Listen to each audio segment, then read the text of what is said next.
This is a sort of an experiment. Welcome to the Purushottama Yoga room of Bhagavad-Gita Pratipadartha. The experimentation is that perhaps we haven't tried really how effective this kind of a session is going to be. We are aiming to look at the word by word understanding of Bhagavad-Gita today. Give us a couple of minutes and then we will commence on this. And then also, we will run the room till about 6:30 p.m. India time. The intended start time is 5 p.m. and then we will go on till about 6:30 p.m. The whole intention is to look at about roughly for in those 90 minutes, we will perhaps be looking at 20-30 shlokas of Bhagavad-Gita and trying to look at the meaning, the word by word meaning of these shlokas. Give us a couple of minutes and then we will commence on that.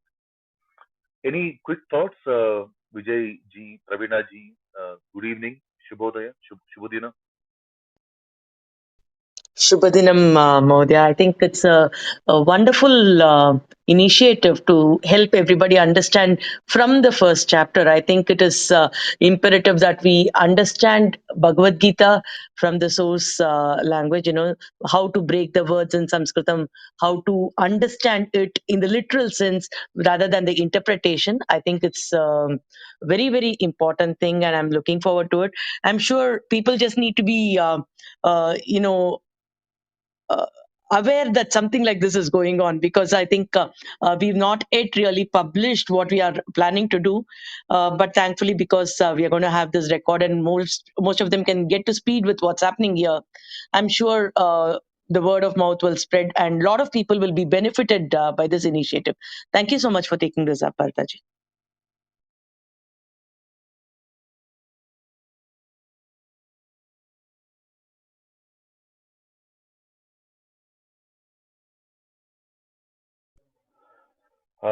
Good evening, everyone. Let us begin now. Harihi Om. नारायणाय परिपूर्णगुणार्णवाय विश्वोदयस्थितिलयो नियतिप्रदाय ज्ञानप्रदाय विबुधासुरसौख्यदुःख सत्कारणाय वितताय नमो नमस्ते नारायणं नमस्कृत्य नरं चैव नरोत्तमं देवीं सरस्वतीं व्यासं ततो जयमुदीरयेत् देवं नारायणं नत्वा सर्वदोषविवर्जितं परिपूर्णं गुरुं शागीतार्थं वक्ष्यामि लेशतः. Harihi Om. Good evening, everyone. Welcome to the Purushottama Yoga Club. We are attempting to look at the word by word meaning of Bhagavad-Gita starting today. We primarily run two initiatives under the Purushottama Yoga Club. We meet every morning at 6 in India time and we practice the recitation of the Bhagavad-Gita shlokas. We practice 100 shlokas every day, and that will help us cover all 700 shlokas. Bhagavad-Gita is a saptashati. It's a saptashati.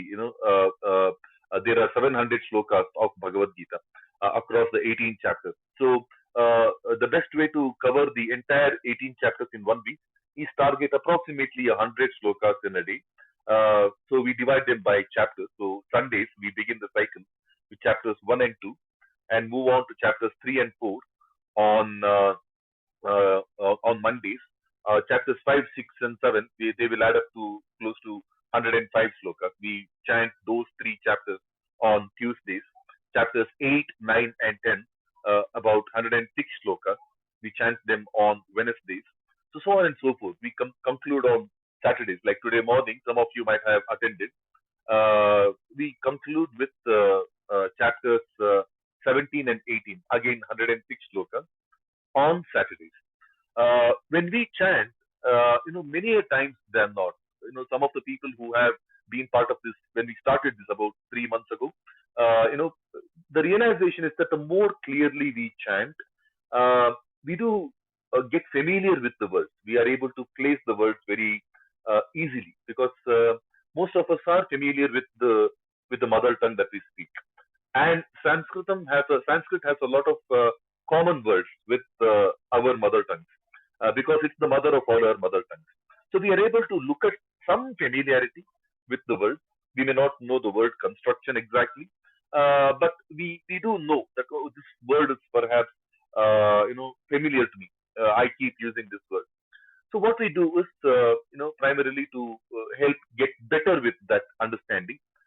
We thought we will meet once a week, once we complete the full cycle of that week's recitation, chapter 1 and 2 on Sunday, to chapter 17 and 18 on Saturday.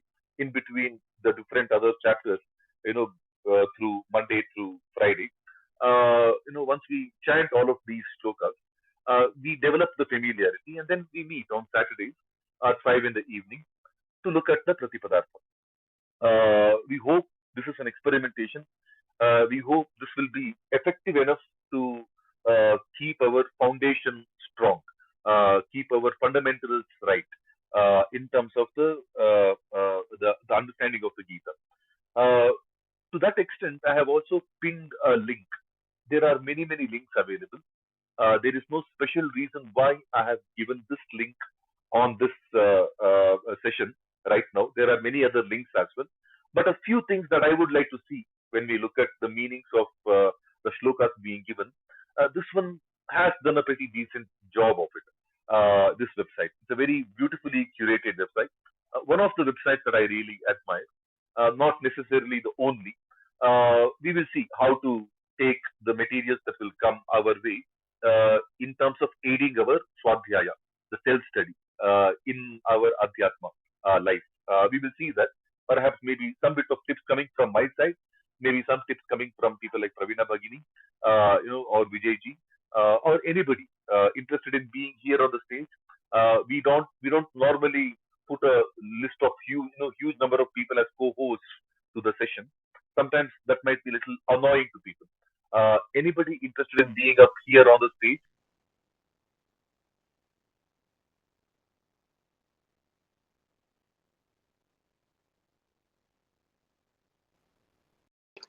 Bhattaji, you're not audible.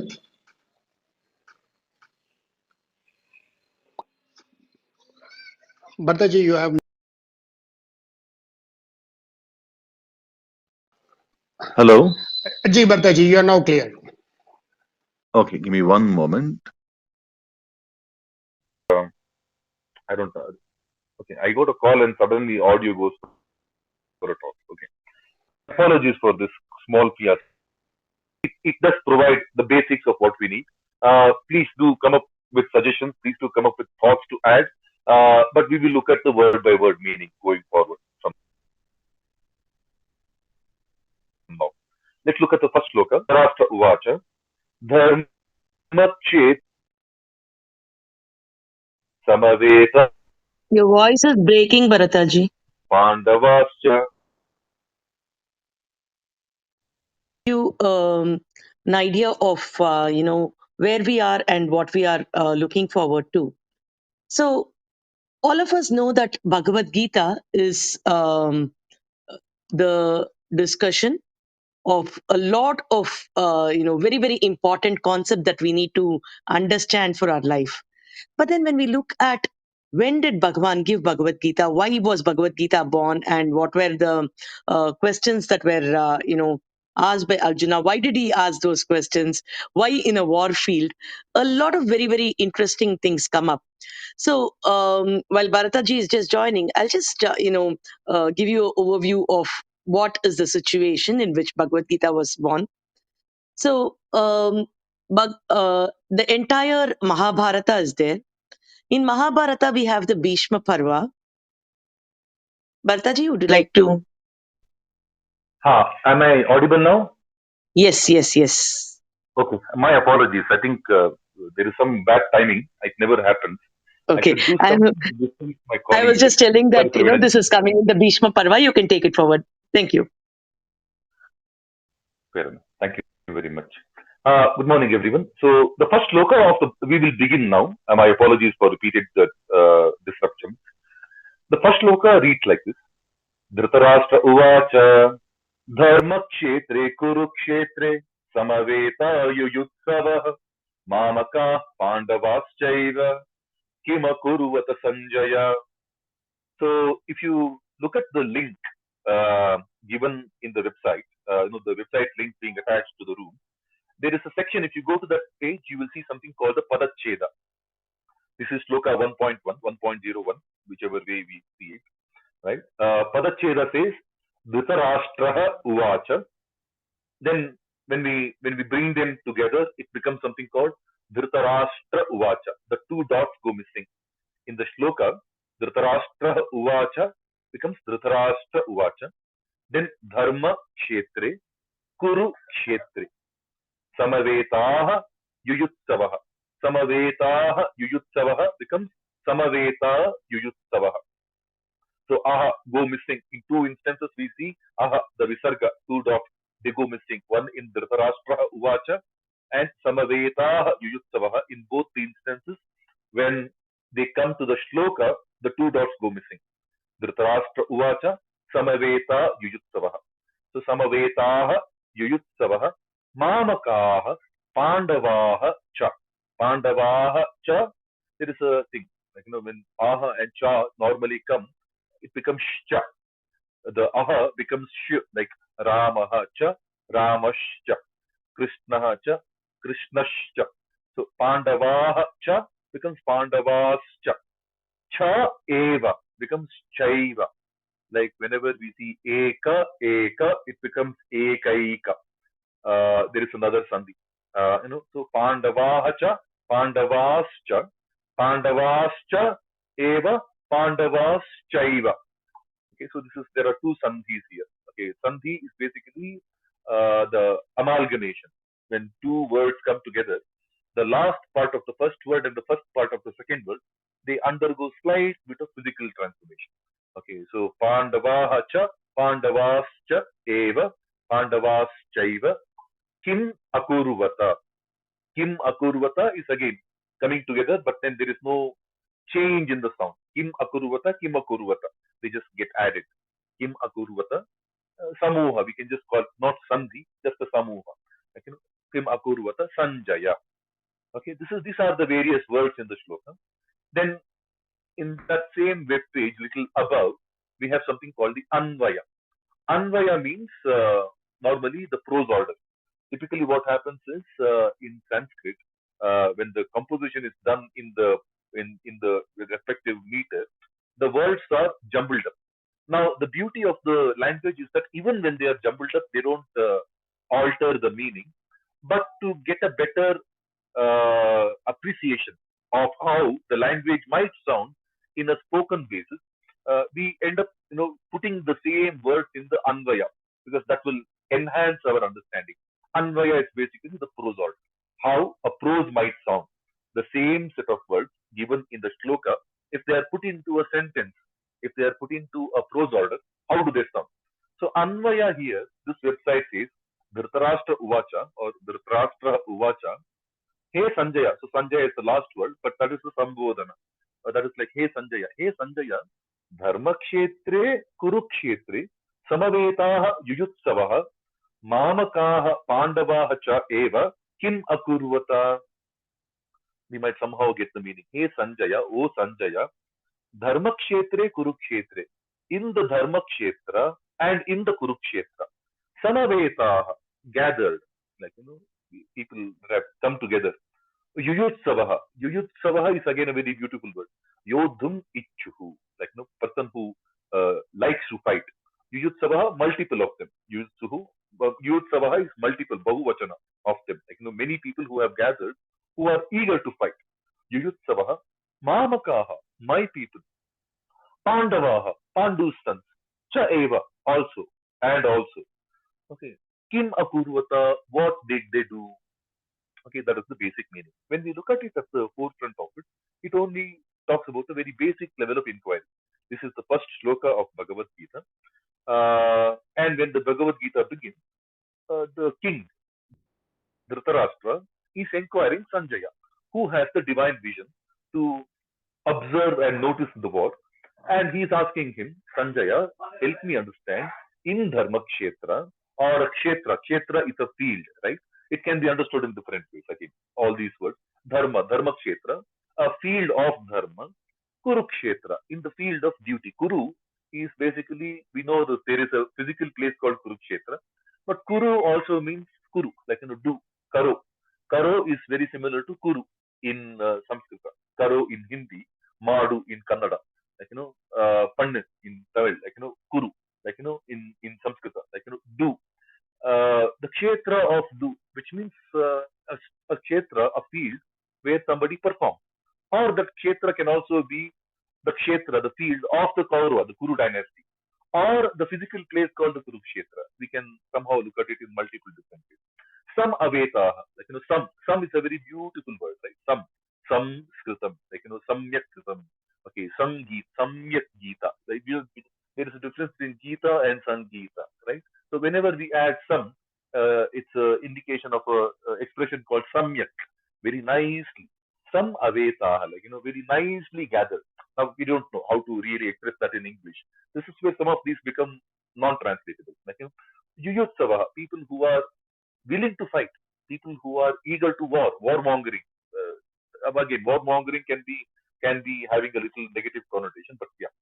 Mamakaha, my people, Pandavaha, okay, Pandu sons, cha eva, kim akurvata. Now again, Mamakaha, there is a lot of mamakara, okay, me. Pandavaha, now Pandu, the beauty of the word Pandu is that it is associated with Panda. Like we have the Purohits, many priestly people are calling themselves Pande, Panda, Pandita. All of these are the signs of intellect. These titles are signs of intellect because Panda is the sign of intellect. It's the Buddhi. Panda means Buddhi, right? So Pandu signifies Buddhi, and when Yudhishthira says "my people," Mamakaha, it signifies Ahankara. Okay, so there are different ways of looking at it again, right? But most likely they are not. What people tend to miss is that the context behind the shloka. I mean, out of experience, I can say that many people think that this is happening live and direct. Sanjaya is reading the story live and direct. This is the first chapter of Bhagavad-Gita. This is also the 25th chapter of the Bhishma Parva. Bhishma Parva is the 6th Parva of the Mahabharata, right? So Mahabharata has totally 18 Parvas, 18 sections. In that, this is the 6th section. The 6th section is called the Bhishma Parva, the Bhishma Canto. I don't know, there are different names that the English translations use. The Bhishma Canto, the Bhishma Parva. And within the Bhishma Parva, this is the 25th Adhyaya or the 3rd Upaparva. There is a subsection within the Bhishma Parva. The first subsection of the Bhishma Parva is, I think there is something called the Jambudvipa Kanda Varnanam. The entire Jambudvipa is a land that we live in, right? So there's a Jambu Dvipa, Kanda Vinirmana or something like that, okay? Where that is the beginning, where so little bit of light to this, right? The Bhagavad-Gita Upaparva, okay, there are some 10 odd chapters, describing the Jambudvipa Kanda Vinirnaya, and then there is something called the Bhumi Varnana. There is also a description about the land, right? So that also happens for another 10 or maybe 5 odd chapters. This is the 13th chapter, which leads to something called the Bhagavad-Gita Upaparva. Within the Bhishma Parva, within the Bhishma section, the subsection called the Bhagavad-Gita Upaparva begins on the 13th chapter. Now, the beginning of the 13th chapter is where Sanjaya runs up to Dhritarashtra. He runs up to him. He was situated in the Yuddha Bhumi all along for the 10 days of the war. On the 10th day of the war, Sanjaya runs to Dhritarashtra and drops a message. That Bhishmacharya is dead, or Bhishmacharya has fallen. Okay, that is the beginning of the Bhagavad-Gita Upaparva, right? That is a very big calamity. Bhishmacharya cannot fall. He is a Icha Marani. Some of us who are familiar with Mahabharata, the story, Bhishma has a boon to die whenever he feels like. He cannot just die. Nobody can just kill him. And that is the reason why he was made the commander-in-chief. The commander-in-chief of the Kaurava army. There is a Pandava army, there is a Kaurava army, right? Pandava army, which is all our Bhima, Arjuna, Yudhishthira, Nakula, Sahadeva, and their allies. And the Kaurava army is basically Duryodhana and his 99 or 100 brothers. and the allies. Also include some of the people from the court, which is Bhishmacharya, Dronacharya, Kripacharya. All of these people are, by the virtue of being associated to the kingdom, which is under Dhritarashtra, they are also fighting under the Kaurava uh, banner, right? So they are so there is a Pandavas and the Kauravas. The Yuddha Bhumi is happening. The fight is happening for 10 days, right? On the 10th day, so we know for the fact that the entire Mahabharata war happened for 18 days. On the 10th day, Sanjaya is observing a lot. He's also got the Divya Drishti. That is also the beginning. In the beginning of the Jambu Khanda Vinirnaya, the Jambu Dvipa Khanda Nirnaya, Nirmana. Sorry, not the Nirnaya, Nirmana. The first part of the Bhishma Parva. It is the part where, it primarily establishes the arrangements to the war. It also talks about Vyasa Maharshi coming to the court and offering Dhritarashtra the Divya Drishti, the sight through which he can monitor the war. It's a big inflection point, right? I mean, he's the king.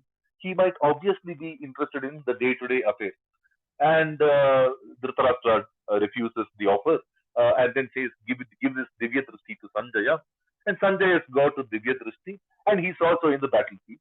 In the meanwhile, there is a lot of discussion happening between Dhritarashtra and Sanjaya about the land, the way it was formed. Again, whenever we talk about the land formation, we normally don't just talk about the land formation. We take back to the times of the Pancha Mahabhuta coming into display. So there's a lot of philosophical import also in the first part of Bhishma Parva. But we can all say that, in the Udyoga Parva, the war is set. But when we come to the Bhishma Parva, we don't see the war. For the first 13 chapters of the Bhishma Parva, we don't hear about the war other than little bit around the arrangements, leading up to the war. There is not much of the war. Most of the first part of the Bhishma Parva, the first 13 chapters, it is all revolving around some esoteric discussion, other than this Divya Drishti and things like this, which has been now granted to Sanjaya to monitor the war. Most of the things are about, Bhumi Varnana, Jambu Khanda, Vinirmana, all of these explanations, like, how did the Ganga Nadi come into play, how the Uttara Kuru, Bhadrashra, the Bhadrashva Varsha, so different, Ramanaka, Hiranyaka, Shringavat Parvata. So all of these different, mountains, how did they come into play? How did they come into Bhartaji, play? one moment. And then, Can we get rid of the headset in case that is causing a problem? Because the voice is not is only at about 75% clarity. There is a dragging sound. how is it now? Is it any better? Excellent, Ji. Please continue. Okay. I just got rid of the headset. Thank you very much. So the beginning of the Jambu Khanda Vinirmana Upaparva, right, of the Bhishma Parva, talks about the land formation and things like that. Perhaps gets us to the impression that, Dhritarashtra, the king, who we call as the blind king, is not even looking at the war. Right? Then it moves on to the Shakadvipa Varnana, Kushakrauncha, Pushkaradi, the different dvipas that come into play, and then talks about the Surya, Chandra, Rahu, and so basically the Bhumi Varnana. And there are some shlokas which will also explain very beautifully, the different parts of the Bharata Varsha. If people are interested, roughly around the 8th, 9th, 10th chapters of the Bhishma Parva, if you look at it, there are different Gurjara, Maratha, like, Karnataka, most of these kingdoms are mentioned.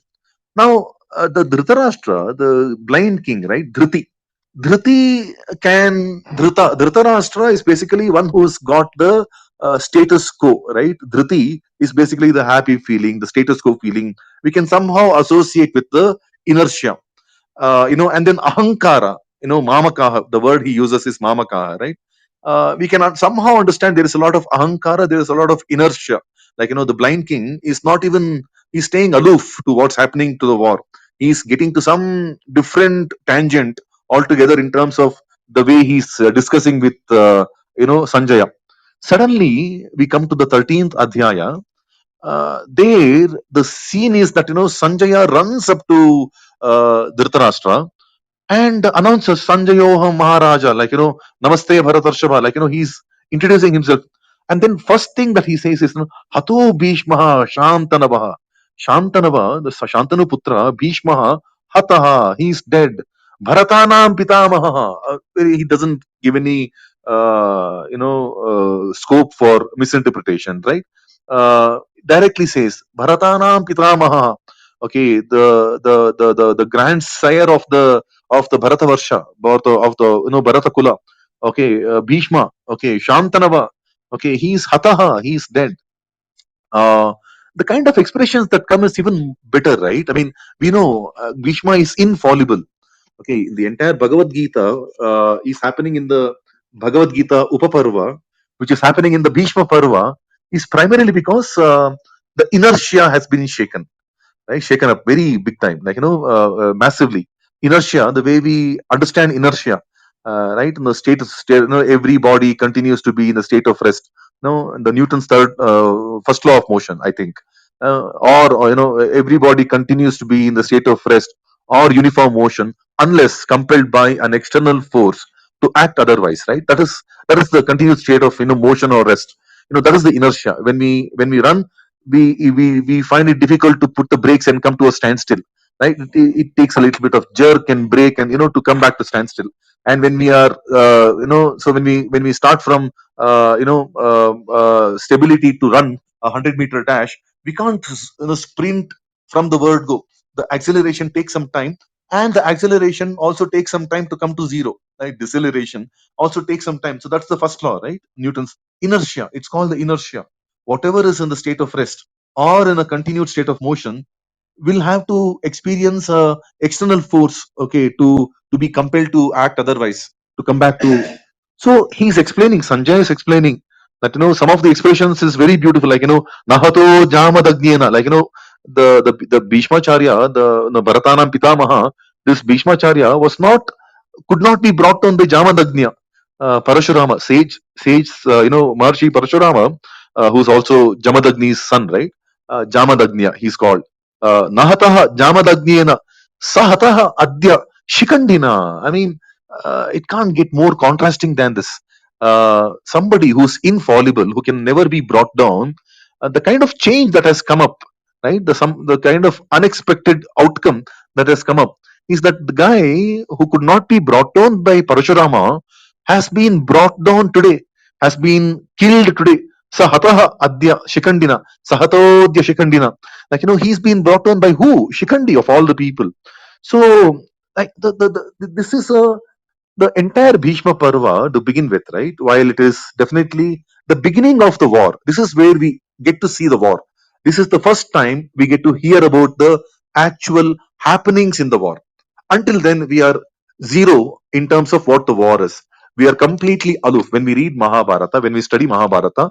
Until this point in time, the 13th Adhyaya of the Bhishma Parva, which is the beginning of the uh, Bhagavad-Gita Upaparva. At least some of the categorizations says that. We really don't know since when this chapter 25, which is what we read just now, right? Dharma Kshetre, Kurukshetre. Since when did that become the first chapter of Bhagavad-Gita? I think it's a later modification or a later appropriation or a later iteration, because when we look at some of the earliest bhashyas, the first bhashya, one of the first famous bhashyas, it doesn't even mention about the first chapter of the Bhagavad Gita, which is the 25th chapter of the Bhishma Parva, Dharma Kshetra, Kurukshetra. People like Adi Shankara did not even comment about that part. The commentary straight away begins from the second chapter, which we today understand as the Sankhya Yoga of the Bhagavad Gita, right? Which is the 26th Adhyaya, the 26th chapter of the Bhishma Parva. Nonetheless, like, now the inconceivable has happened, unexpected has happened, impossible. I mean, to the extent where it is highly improbable, right? Bhishmacharya falling is just not possible because he's got the Icha Marana. One who's got the Icha Marana has to fall down. What are the reasons? The first thing that comes to his mind is, did Adharma prevail so strongly? No, the answer is no. People were completely dharmabadda. Nobody abdicated. Nobody ventured into any mischievous ways and things like that. That perhaps explains the first word, dharma kshetre. Okay, you tell me all of these people are bound by dharma. Okay, and all of these people are in the Kurukshetra, in the field of duty. In all our lives, we have a dharma kshetra and a kurukshetra. I mean, even in when I go to my office, I have a dharma kshetra which is bound by duty, my key result areas or my KPIs, or whatever is the expected result from an employee, like KRA, whatever we want to call it, right? We have the dharma kshetra, and we have the ultimate performance field also, where we have a chance, an opportunity to display what we can do, right? So we all have our projects, our different tasks that we get engaged with, where we can actually deliver what is the dharma kshetra, what is the pledge we have taken, right? So there is a dharma kshetra, there is a kurukshetra, the intent and the action, right? Everyone's got the right intent. The intent is where even seen. Did people abdicate, like people like Dronacharya, Bhishmacharya, no, run up to the war? There was a lot of debate whether Bhishmacharya has to be the commander in chief, because it's a known fact that he has a lot of soft spot, a lot of soft corner for the Pandavas. So one of the strong, doubts or apprehensions that Dhritarashtra may have is that did he abdicate? Did he give up his duties? No, that's one of the primary things. So did he also stay dharma bound, or did he break away from the dharma? But no, there are descriptions that come from Sanjaya. No, despite their love for the Pandavas, they might have prayed every morning. Jayostu Pandu Putranam. So they say both Bhishmacharya and Dronacharya every morning at the sunrise, when they take the the Nityanushtanas, like when they take the early morning bath and things like that, they keep praying for the Jayostu Pandu Putranam. But they never gave up the intensity of their involvement in the war. Dhritarashtra has a lot of these questions. Okay, Bhishmacharya has fallen. Did adharma come into play? Did we have any shortcoming in our formation? So he goes on explaining, okay, explain to me the Akshauhini Sainya formations. How many Akshauhinis are. So that is where we get to hear that, there are 11 Akshauhinis on this side, on the Kaurava side, and 7 Akshauhini Sainyas on the Pandava side, and how the different, the vyuhas, the various vyuhas, that people are adopting. We get to hear a lot of this information, right? And then on the 10th day, after all of this, 10th day is where Bhishmacharya has fallen. Until the 10th day, he has killed about 10,000 people single-handedly. Okay, he alone was killing about 10,000 people, right? So that kind of a Bhishmacharya, if he has to fall, how? So this question, this inquiry happening from Dhritarashtra, the first shloka. Okay, so Dhritarashtra Uvacha. Dhritarashtra continues to speak, right? So it's not just speaks, because he's been inquiring from the 13th chapter. How did this happen? Right? How did Bhishma's fall happen? So the context in which we have to understand this question, Dharma Kshetre, okay, everyone is bound by Dharma, is what you testify to. Kurukshetre, they are all gathered in their ultimate performance field, the ultimate time of reckoning. Samavetaha, very nicely gathered. You have explained the formations to the extent where he is also asking who shot the first arrow. Right? Some avetaha, they are all nicely gathered. Yuyutsavaha. When you focus slowly, Yuyutsavaha has Utsava in it, right? Utsava, celebration, right? So, Yuddha, there's a celebration of war. But Yuyutsavaha primarily means people who are extremely interested in the war. No, Yodhum, Ichuhu, Yuyutsuhu. That's the kind of a breakdown that we see. No, they're all eager to fight also, is what I get to understand from you. Hey, Sanjaya, in the Dharma Kshetre, in the Kurukshetre, some avetaha, nicely gathered, Yuyutsavaha, people who are very interested in fighting, Mamakaha, my sons, my people, and Pandavaha, and the people from the Pandu side or Panduputra side, right? Pandava Hacha Eva, Kim Akurvata.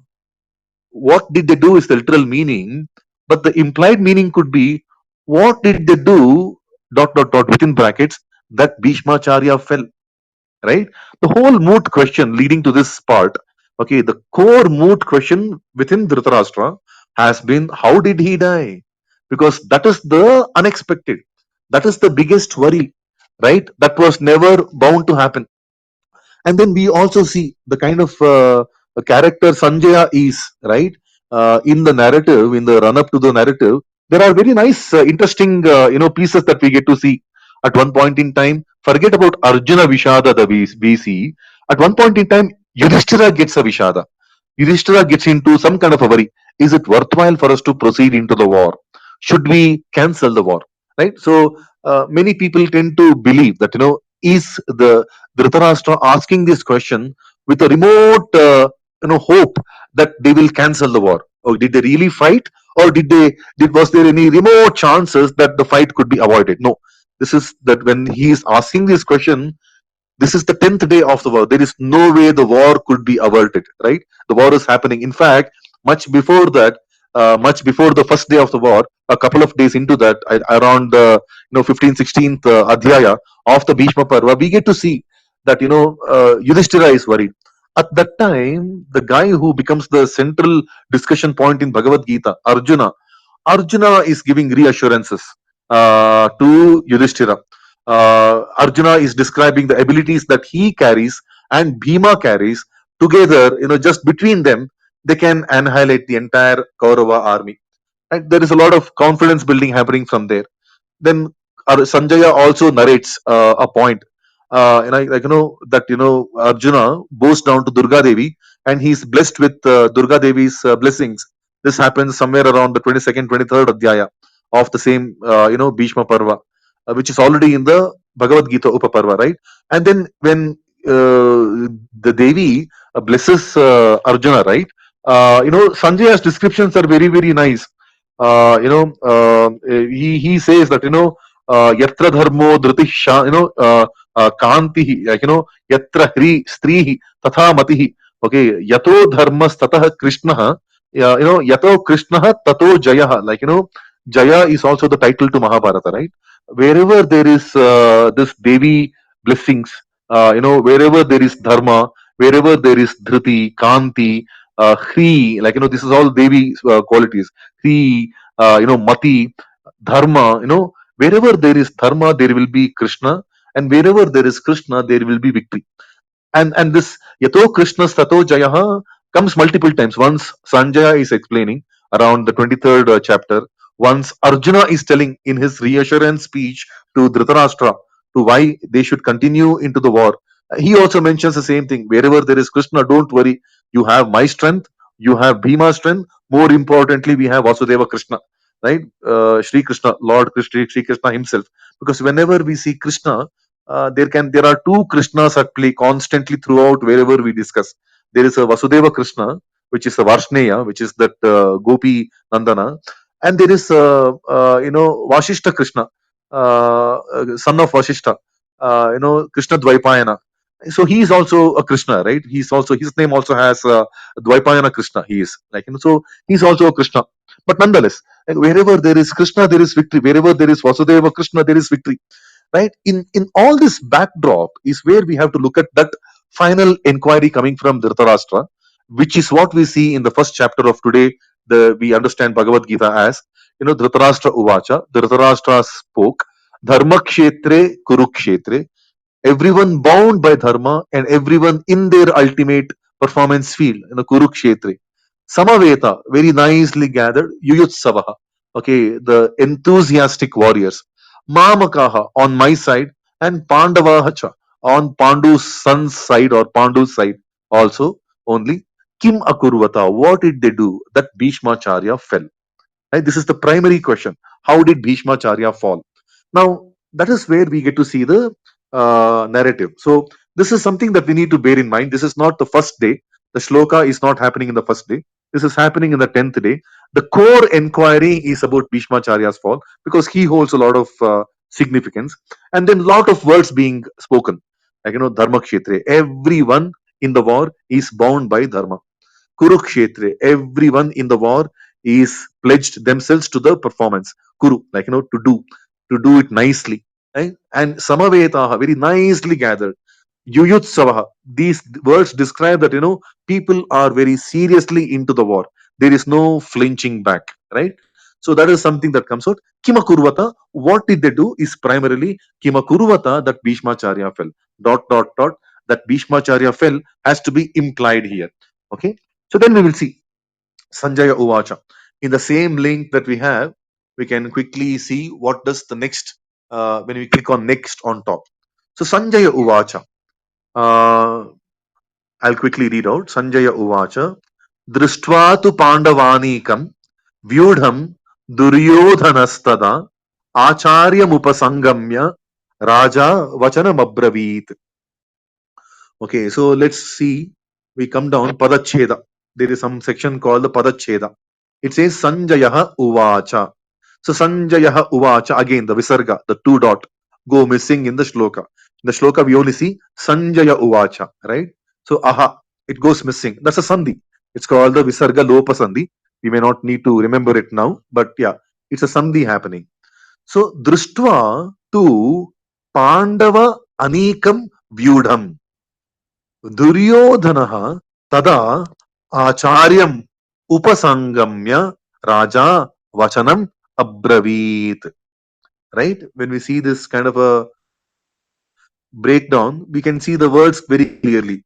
Drishtva tu Pandava Anikam, Pandavanikam. There is something called the A plus A becomes A. Like Bhima, Arjuna, Bhima Arjuna. Like we normally see that A plus A becomes A. There is something called the Savarna Dirgha, which is perhaps a common sandhi across all languages in Bharatiya Samskriti, right? Pandava Anikam Vyudham, Vyudham, Duryodhanaha tada.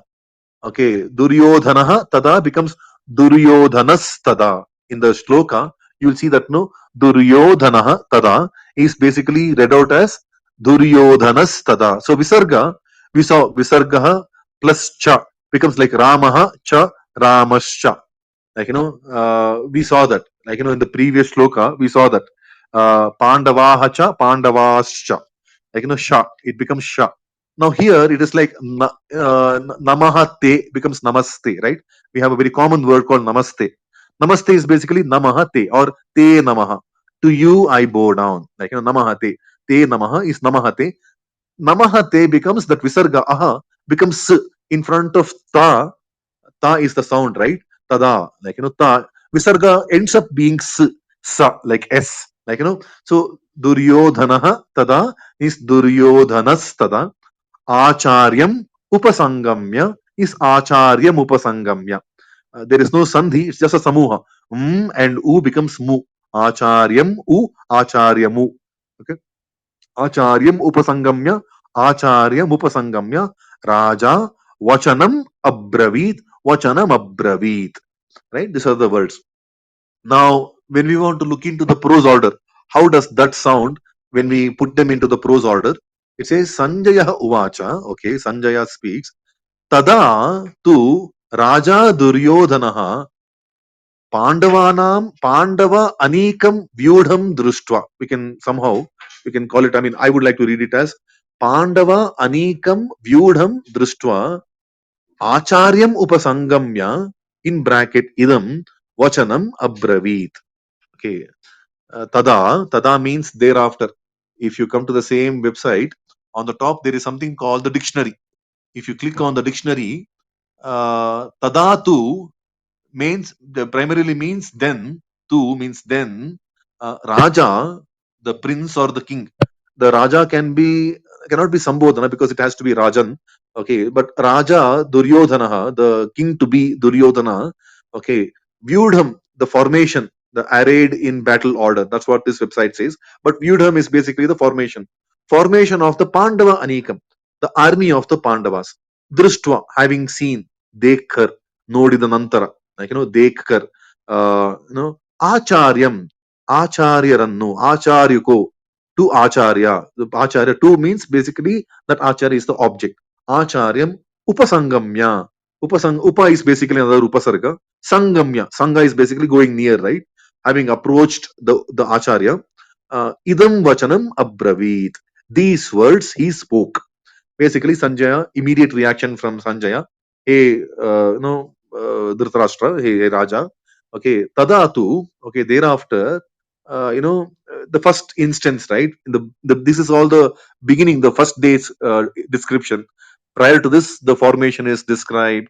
Arjuna just before getting into the battlefield, having obtained the blessings of Durga Devi is explained. People, the different formations are being explained. Multiple things are being explained, right? Thereafter, up to the 24th adhyaya of the Bhishma Parva, a lot has been explained by Sanjaya. Then he says, okay, Raja, all of this is, that the people are all bound by dharma. People take this very seriously as a Kurukshetra. People are Yuyutsavaha. People are all Samavetaha. They're all nicely gathered. Okay, thereafter, Tadatu. Okay, Tadatu, thereafter, Raja Duryodhana, this king to be Duryodhana, Vyudham Pandavanam Anikam. Now, Anikam is, many websites say it's an army, but Anikini, Anikam, it is basically an explanation of a quantity. It's a quantified term.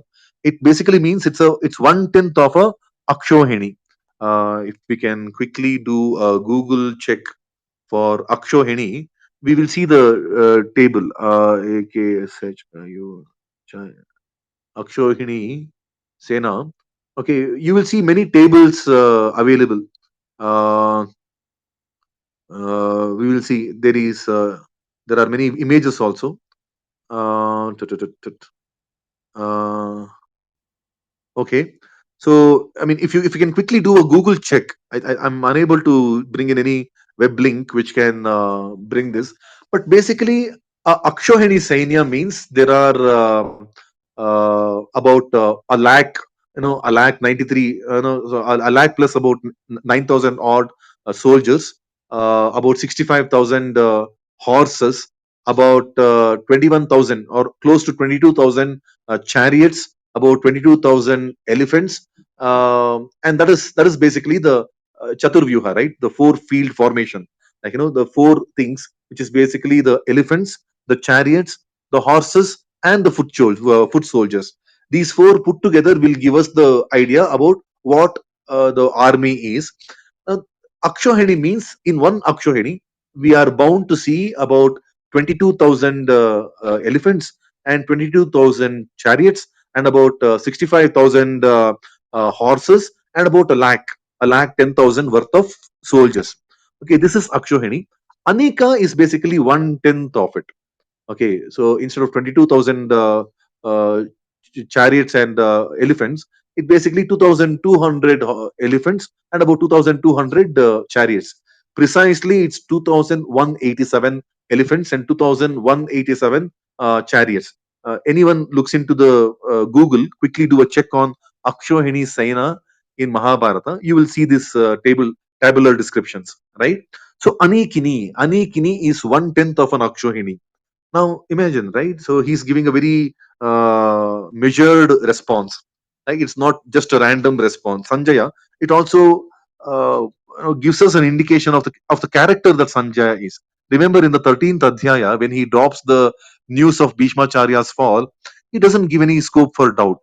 Like Bharatanam Pitamaha, he's the son of Shantanavaha. So the description of Bhishmacharya is very, very complete. And not only Bhishmacharya, he explains himself because he's talking to a blind king. In blind, when you're giving a update to a blind king, we have to be as prescriptive as descriptive as we can. Right? We should leave no stone unturned. So we get to see what kind of a mindset with which Sanjaya is giving all this update. Right? So Tadatu, thereafter, Raja Duryodhana, the king to be Duryodhana, viewed him the formation of Pandava Anikam, of 1/10 of a Akshohini from the Pandava side. See, that way we can understand. Looking at a formation of 1/10 of an Akshohini from Pandava side. 1/10 of an Akshohini is what? Basically 2,200 elephants, 2,200 chariots, about 6,500 horses, and about 10,000, or maybe 11,000 foot soldiers. Right? This is the total calculation, right? So an army of this much size, okay, he's looking at it, and then looking at it, he suddenly runs up to Acharya. Acharya Upasangamya idam vachanam abravit. So it basically shows that Duryodhana got off the chariot, looking at a 1/10 of an Akshohini being created in a nice formation from the Pandava side. He runs up to Dronacharya. Now, what is Dronacharya? He's an Acharya, nonetheless. He's not the commander in chief. If there is something of a strategy to discuss, he has to go to Bhishmacharya, right? So, Sanjay is giving an explanation. Okay, everyone is in Dharma Kshetra, everyone is in the Kurukshetra. Everyone is samavetaha, nicely gathered, yuyutsavaha, eager to fight. Like, now when the first instance of the war is about to commence, right? No, even before the bugles are being sounded off, even before the war cries being sounded off, right? Uh, Sanjay is giving a nice description. Okay, all the formations are being explained to you, hey Rajan. Okay, now in this instance, Duryodhana, Raja Duryodhana, the king to be Duryodhana, looking at this Anika army formation of the Pandavas, he runs up to Dronacharya, right? Now, this is perhaps makes it a little more rounded way of understanding. Then the third shloka continues, Sanjaya continues to speak, right? Pashyetam Panduputranam Acharya Mahatim Chamum Vyudham Drupada Putrena Tava Shishyena Dhimata. So in the previous shloka, Sanjaya closes saying that this is the words that Duryodhana speaks to Acharya Drona. So now this is a nested conversation, right? There is a conversation happening between uh, Duryodhana and Acharya now. Before that, in the previous shloka, until the previous shloka, all of this is a subset of a conversation between Dhritarashtra and Sanjaya. And mind you, the beginning of Bhishma Parva starts with Janamejaya, the grandson of so Janamejaya Vaishvampayana conversation is the beginning of the first chapter of the Bhishma Parva, right? So there is a conversation within a conversation within a conversation, right? There is a big conversation of Janamejaya to Vaishvampayana. Within that, we see the conversation of Dhritarashtra and Sanjaya, and within that, now we are looking at the conversation between Duryodhana and Acharya, right? So this third shloka is the third level conversation, nested conversation, right? Now we'll see how the padacheda sounds like. Pashya etam, pashyaitam, like eka eka, eka. So pashya etam becomes pashyaitam. Pandu putranam, acharya, mahatim chamum, right? Vyudham, drupada putrena, tava shishyena dhimata, right? So this is how the padacheda goes. So the only sandhi we see is that pashya etam, pashyaitam. That's the only sandhi. Like eka eka, eka. We call it as the vriddhi sandhi. Maybe we can familiarize ourselves a little differently. I mean, in another forum. But yeah, Pandu putranam acharya, putranam acharya. Like mahatim chamum vyudham drupada putrena tava shishyena dhimata. These are the words of the shloka. What does it say? We will look at the Anvaya. Under the same website, the Anvaya says, Hey Acharya, similar to Sanjaya, right? In the first shloka, this is also Sambodhana. Sambodhana is basically somebody being referred to. Hey Acharya. The shloka has Acharya Mahatim Chamum, right? Acharya, hey Acharya, Tava Dhimata Shishyena. Tava, your Dhimata. Okay, Dhimata, Dhi is Buddhi. Very intelligent Shishyena, by the Shishya, by your very intelligent Shishya, who is Drupada Putrena, by that Drupada Putra. Like, by that Drupada Putra, who is also your Shishya, by your Dhimata Shishya, by the Drupada Putra, Vyudham, Panduputranam, the formation of the Pandava army or the Pandu sons, Etam, Mahatim, Chamum Pashya, Etam, this Mahatim, mighty, Chamum. Now, if you look at the same table that perhaps some of you might have checked for the Anikam, right? Chamu is basically army. Mahatim, army, Pashya. Like a mighty army, Pashya. Look, see. Pashya means see, Deko. Like, Nodu. Like, Nodi. Whichever way. Like, hey Acharya, Tava, Aapka. Like, Tava is basically Aapka or Tumhara. Like, Tumhara, Dhimata Shishika, Drupada Putruka. Like, Vyudham, viewed ko, like, vyuh ko, vyuha, like, vyuh ko, Pandu Putron ka vyuh ko, Eta Mahatim Chamum, a Mahati, like, Mahat Chamum ko dekho. Like, so he's basically Duryodhana is hinting to Dronacharya, hey Acharya, Tava Dhimata Shishyena, your mighty Shishya, who's also Drupada Putra, like, by him, the formation that has been formed, like, Vyuham, Panduputranam, of the Pandus armies, Eta Mahatim Chamum. Now, Chamu, as much as it is the generic meaning for army, see, we saw two words being used for army, right? Anikam and Chamu. Like Anika is 1/10 of an Akshohini, and Chamu, if you look at the same table, it is 1/3 of Anika. 3 times Chamu makes 1 Anika, and 10 times Anikini or Anika makes 1 Akshohini, right? If you look at that same table that some of you might have seen, you will also see that Chamu is also described there. If you can see, let me quickly come up to that. Chamu basically means 729 2187. elephants, some 729 chariots, some 2187 horses, some 3645 foot soldiers. See, you will see the same description, right? So Chamu. Now, subtly put, Sanjaya's description to Dhritarashtra is 1/10 of an Akshahini was seen by Duryodhana, and he runs up to Acharya. And Duryodhana is calculating, he's counting that to be 1/3 of Anika. So the numbers are going little wrong. His estimation is going wrong. Maybe that is signified, but nonetheless, when you look at the word Chamu, Chamu is 1/3 of a Anikini. Anikini is 1/10 of an Akshohini. When we see this, right, there is a misreporting happening. There is a miscalculation happening. What Sanjaya is telling is supposed to be very well measured, okay, very nicely, because he's got the Divya Drishti also, and then his conduct also has been very, very elaborate. He's not hiding anything, right? So he's giving the accurate description to Dhritarashtra. But within that conversation, within that explanation of Sanjaya, when he is explaining what Duryodhana is doing, Duryodhana, according to Duryodhana, he is showing a chamu of army of the Pandavas being nicely, arrayed, in a nice formation by Drupada's son, which is Drishtadyumna, like, who's also a student of Dronacharya. We will hear all of this. Now, there is also small upakatha, a point to be noted.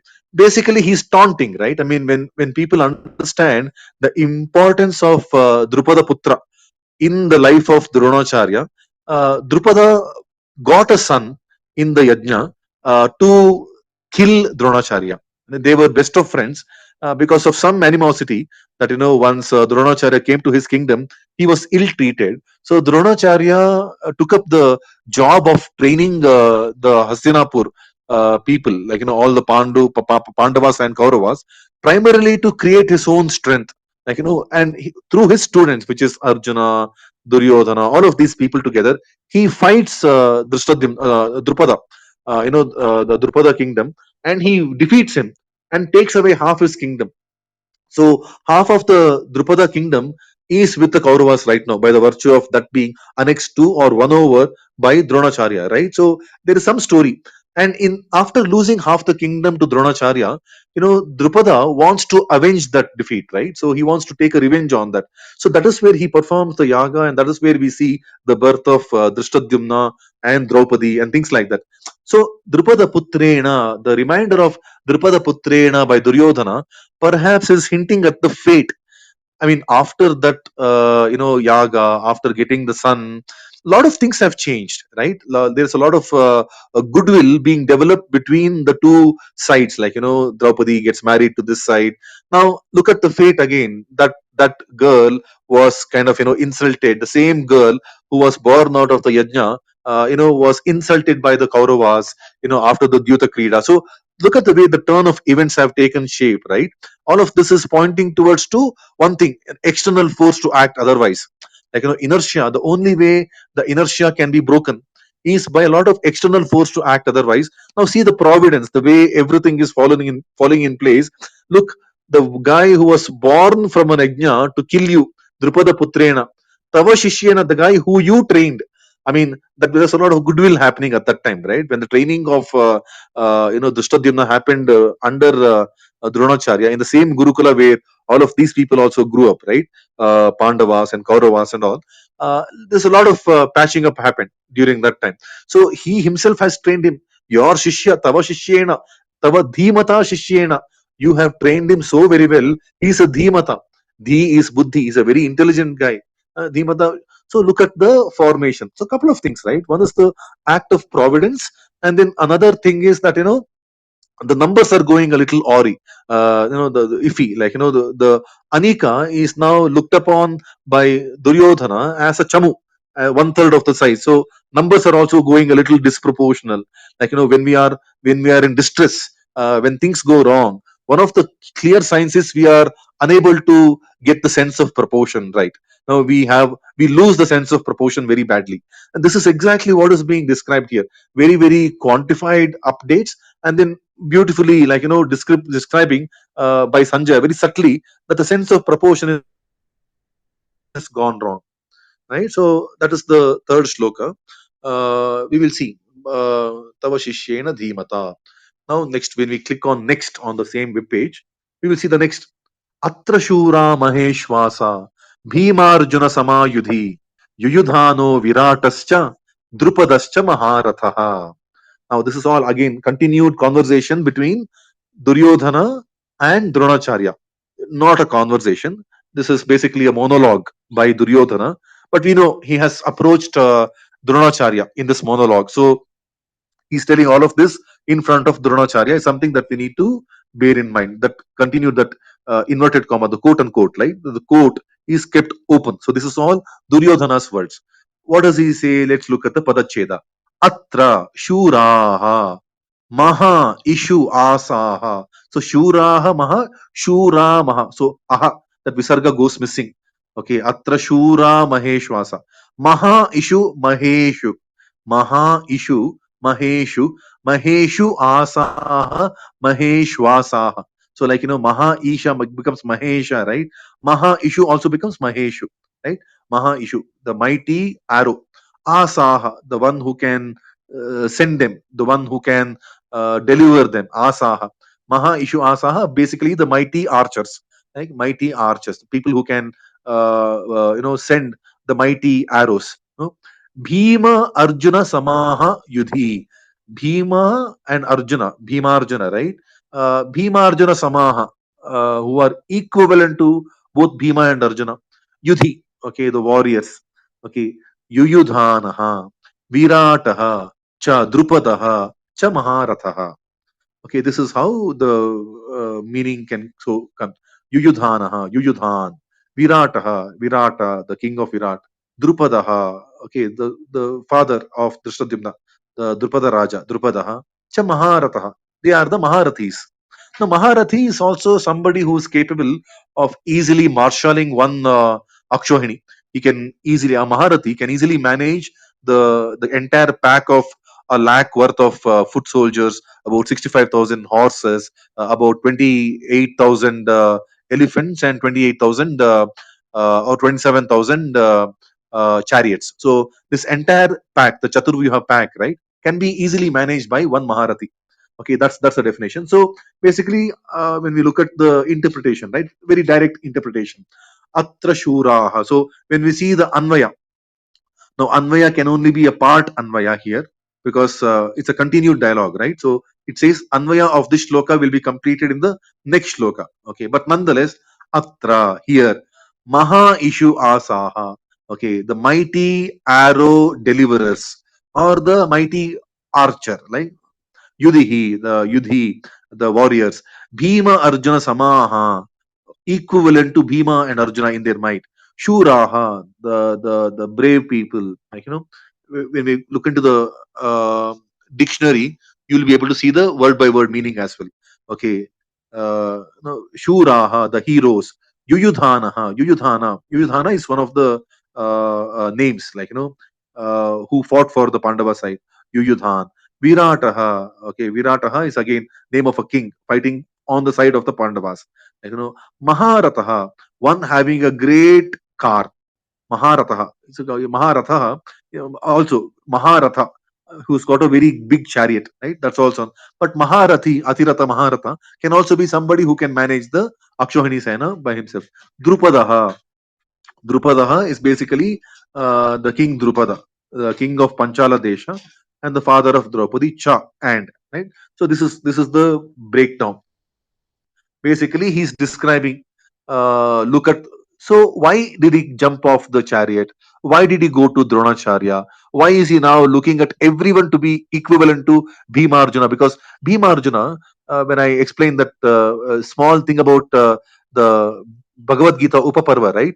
Arjuna is giving reassurances to Yudhishthira that, I am there for you. Bhima is there for you. Now, these two are the fear factors, right? Bhima is the number one fear factor for the entire Kaurava army. Eventually, that's what turned out to be. He single-handedly slayed all the 100 Kauravas, right? So he's the one who dispatched all of them.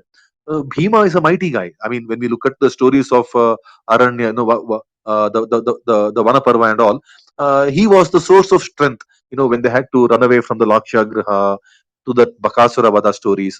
He was throughout that dangerous time.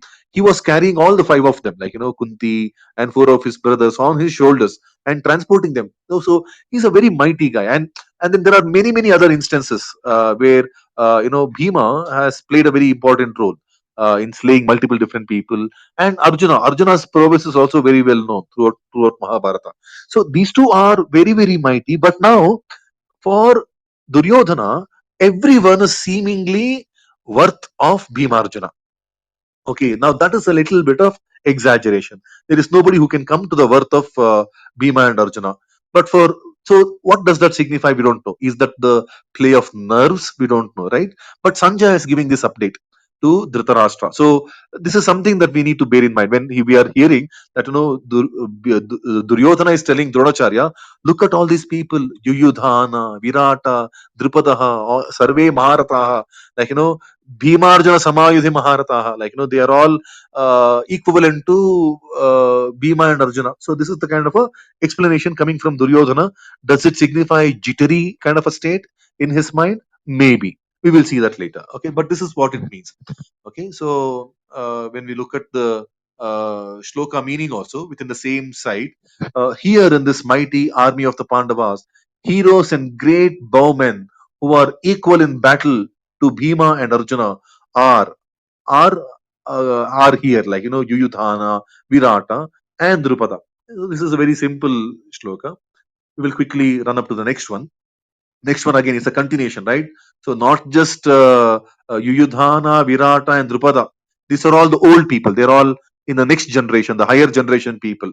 Okay, Drishtaketuschekitana, Kashirajascha Viryavan, Purujit Kunti Bhojascha, Shaibhyascha Narapungavaha. So this is the shloka number 5, right? We will see how the Padacheda looks like. Drishtaketuhu, Chekitanaha, काशीराजः च काशीराजश्च दृष्टकेतुः च दृष्टकेतुश्च दृष्टकेतुः चे दृष्टकेतुश्चे. Right? So this is the same sandhi, like Ramah cha Ramascha. So Visarga is taking the shape of Sha. Drishtaketuhu Chekitanah, Drishtaketush Chekitanah. Right? Drishtaketuhu Chekitanah, Kashirajaha cha Kashirajascha. Very similarly, again, a sandhi happening with a Visarga. Sandhi, we can perhaps see one of the days, maybe the next week, we will keep a session on Sunday, primarily to brush up on some of the basic grammatical aspects that we have encountered. Okay, so Sunday mornings, maybe at 10 o'clock or 11 o'clock India time, or maybe 8:30 India time, after the daily chanting, we can keep 1 hour to brush up on the grammar. Okay, that is something that we can do. But this is how the Sandhi is happening. We can maybe have a quick crash course on Sandhis, maybe the next Sunday, the following Sunday, maybe Sunday after that. Depends on how I am placed. But yeah, Kashi Rajaha cha Kashi Rajascha. When you look at the shloka from the Padacheda, Kashi Rajaha cha in the Padacheda becomes Kashi Rajascha in the shloka. A similar sandhi. Viryavan, Purujit, Kunti Bhojaha cha Kunti Bhojascha. Again, very similar. Shaibhyaha cha Shaibhyascha. Again, Visarga. All of these we will see Visarga, the 2 dot, aha, becomes Sha. Shaibhyascha Narapungavaha. Right? In sandhi. Now, when we look at the dictionary, click on the dictionary, it says the same thing, right? Drishtaketuhu. Okay, Drishtaketu is one of the sons of, I think, Drishtaketuhu is a Yadava, Chekitanaha. Okay, Chekitanaha is also a Yadava person. Drishtaketuhu is Drupada's son. Chekitanaha is a Yadava prince, I think. We will see that explanation.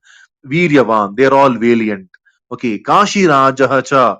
Okay, Kashi Raja also is there.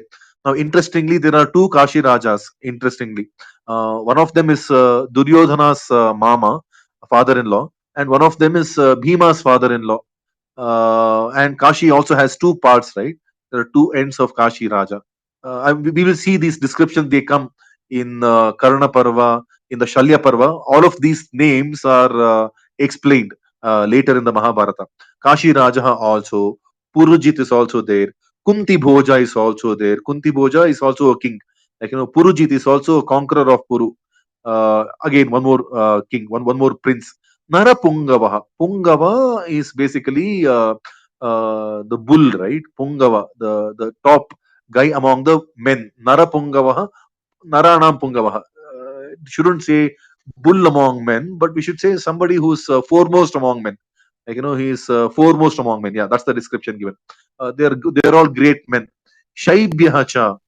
Okay, Shaibhya also. Shaibhya is also a king coming from the same family as the Shibi king. Some of these kings are being more described when we look into the other parvas after the Bhishma Parva. We will see other parvas where some of these names are being described. So he's now showing more people, on the Pandava side, all the different people who are gathered in the Pandava side, who he thinks are all Maharathas, who he thinks are all Bhima Arjuna Samayudhi. They are all equal warriors to Bhima and Arjuna.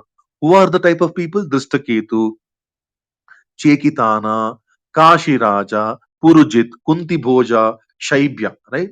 He's describing them all. Look at the number of people that he's able to recall.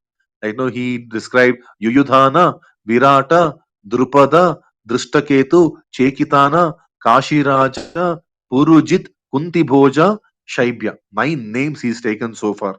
Like he's seeing different people now, right? So again, and all of them are looking to be valiant.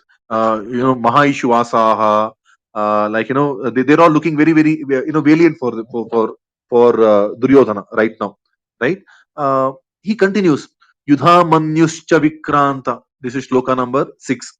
Yudha Manyuscha Vikranta. Uttamaujascha Viryavan. Saubhadro Draupadeyascha. Sarva Eva Maharathaha. Again, doesn't end. We'll see the Padacheta in the same website. Yudha Manyuhu cha Vikrantaha Uttamaujaha cha Viryavan Saubhadraha Draupadeyaha cha Sarve eva Maharathaha. So we see the Sandhi, right? Yudha Manyuhu cha Yudha Manyuscha. Vikrantaha Uttamaujaha cha Uttamaujaschcha. Similar Sandhi. Aha becomes sh, right? Saubhadraha Draupadeyaha, Saubhadro Draupadeyaha. So here we see Visarga becoming Okara. So Visarga, we saw 3 types of formations, right? Modifications. Visarga plus Ta becomes S. Namahate, Namaste.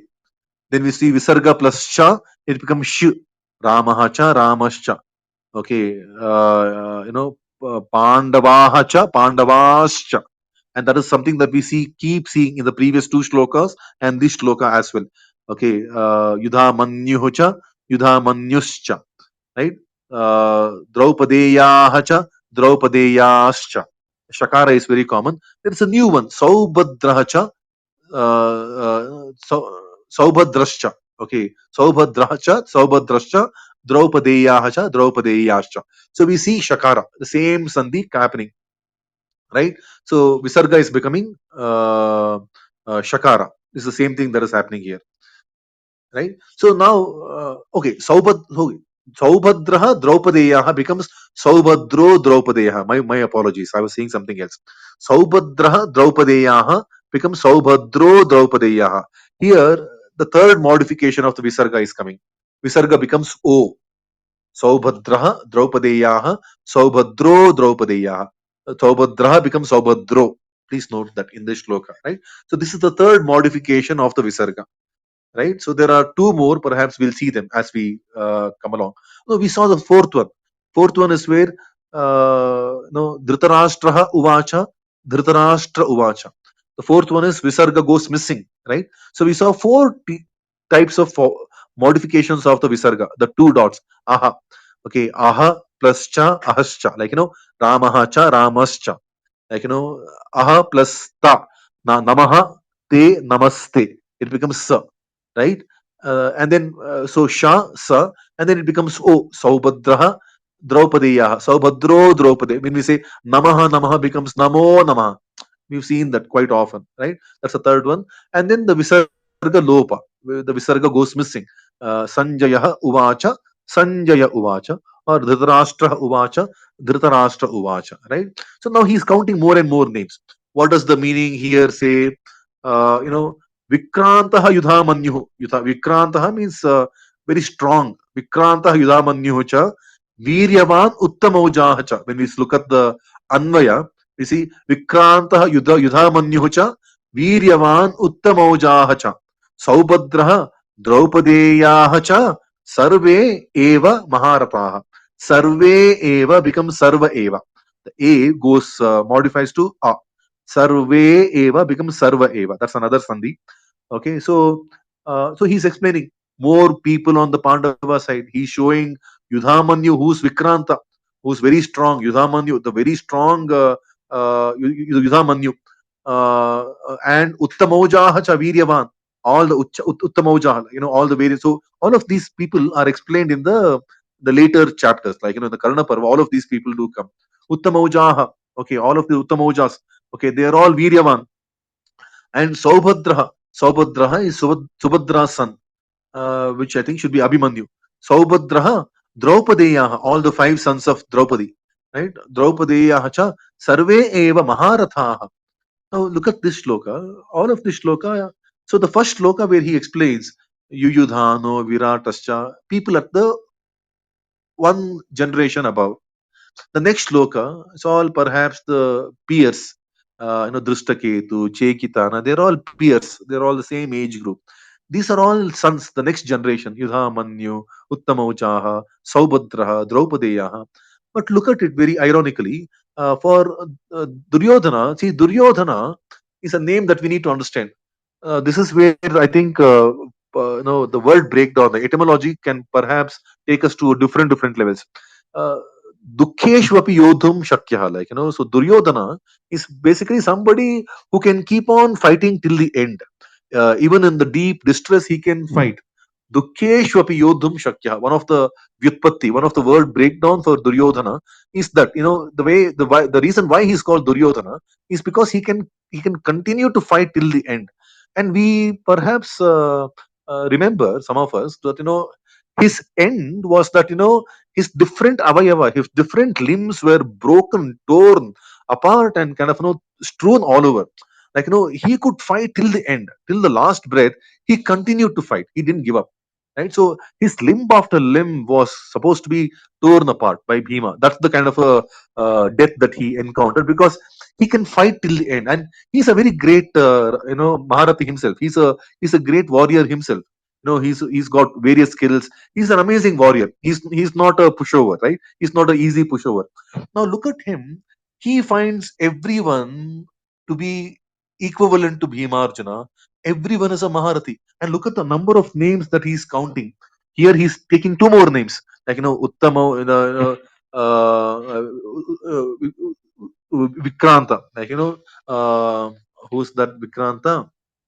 Uh, this guy Yudhamanyu. So Yudhamanyu Vikrantaha, Uttamaujaha Viryavan. So 2 more, 9 plus 2, 11. And now he's now counting Saubhadraha, Abhimanyu, the 12th one, right? And Draupadeyaha, 5 people of 5 sons of Draupadi. So 17. Plus he spoke about Drupada Putra. That's the first name. So 18 names he could take. Look at the way this guy Duryodhana is explaining. He's taking 18 names. All of them are Dhimata, Maharathaha. All of them are like Vikrantaha, Maheshwasaha, like Viryavan. Look at the adjectives, and Bhimarjuna Samayudhi. These are the adjectives used by the mighty Duryodhana. Duryodhana is somebody who's Dukkeshvapi Yodhum Shakya, right? One of the definitions why we call him Duryodhana, right? That kind of a guy is looking at all of these as mighty people, people above his generation, people in his peer generation, and people younger to him. All of these are, Abhimanyu, the sons of Draupadi. They're all like nephews for Duryodhana, right? They're all the younger generation, the next generation. All of them are looking like Maharathas, right? So look at the way. I mean, there is a lot of tension that we see in Duryodhana, right? He's completely under the nerves, the way we see. So it's a very edgy kind of a Duryodhana. He jumps off the chariot. Okay, you have to stay where you are, right? You're prepared for the war. It's not another place where you can be informal. You have to be prepared. The enemy is marching towards you, and that's what he sees also. Like Pandu Putranam. Okay, Pashetam. Like looking at the army, which has to be a marching army. For a moment, they were not seeing anybody, across the horizon. After a point in time, if they are looking at some people, basically the army is marching, right? That is when he is able to see. So in the marching of the armies, he has to be better seated where he is, but no, he jumps off the chariot, and he is explaining all of these things, right? So now shloka 7, I'll quickly read out. Okay, asmakam tu vishishtaye tam nibodha dvijottama nayaka mama sainyasya sannyartham tan bravimite. Let's look at the padacheda. अस्माकं तु विशिष्टाः ये विशिष्टाये तान निबोध द्विज उत्तम द्विजोत्तम द्विज उत्तम द्विजोत्तम like there is another guna sandhi द्विजोत्तम Nykaa मम there is another sandhi where visarga goes missing नायकाः मम सैन्यस्य संज्ञार्थम तान ब्रवीमि ते. Let's look at the Anvaya. Anvaya reads as, Hey Dvija Uttama, Hey Supreme among the Dvijas, the twice born, right? So Brahmana, Kshatriya, Vaishya, they're all Dvijas. Hey Dvijottama, which is Acharya, the same Acharya. Asmakam ye Vishishtaha, who is special amongst us. Asmakam, within us, Asmakam, amongst us. Ye, who, Vishishtaha, Mama, Sainyasya Nayakaha, my army's Nayaka, the leaders of my army. Okay, hey Dvijottama, hey best among the twice born. Asmakam ye, Asmakam, on our side, amongst us. Ye, who, Vishishtaha, are very well distinguished, are very special. Mama Sainyasya Nayakaha, okay, of my army, Mama, of my Sainyasya, of my army, Nayakaha, the leaders. Tan, okay, those, two, also. Nibodha, no, please no. Te, san,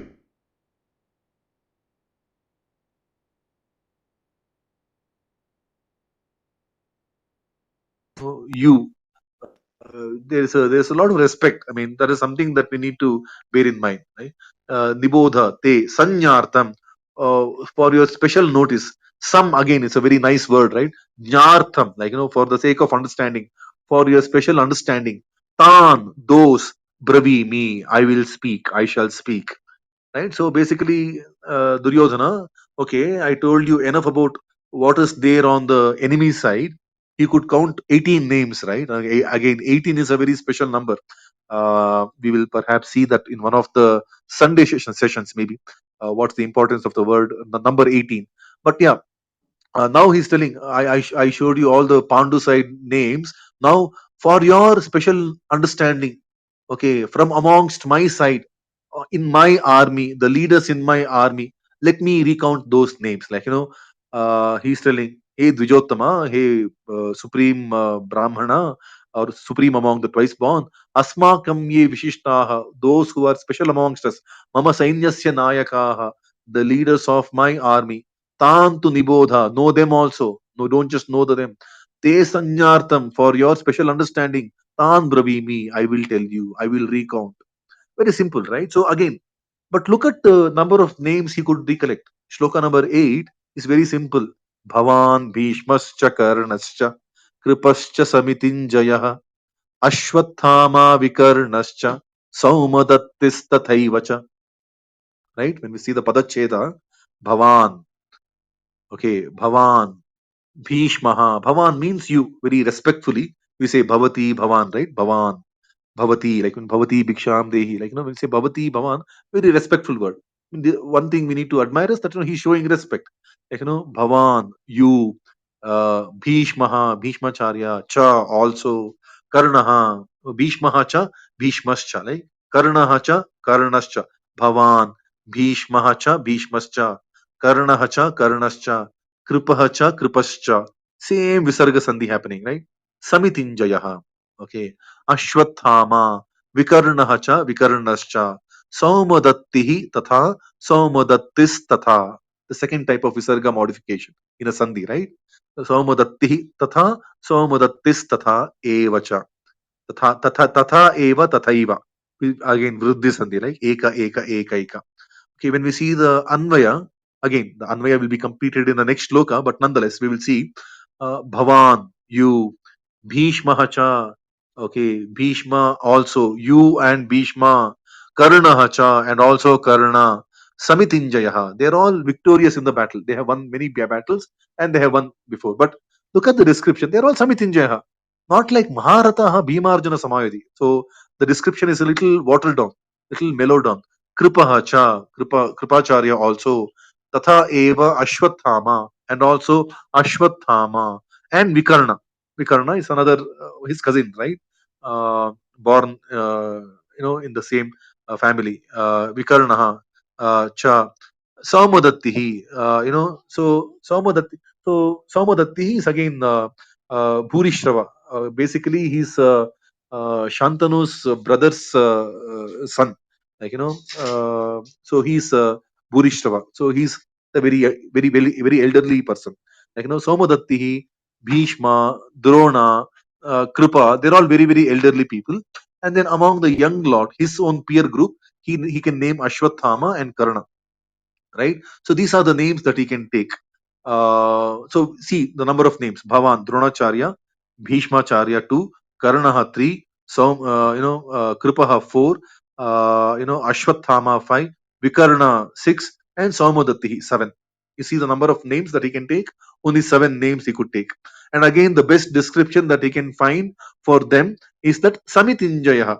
They're all well accomplished warriors, right? This is the description that we see, right? Then the next shloka continues, right?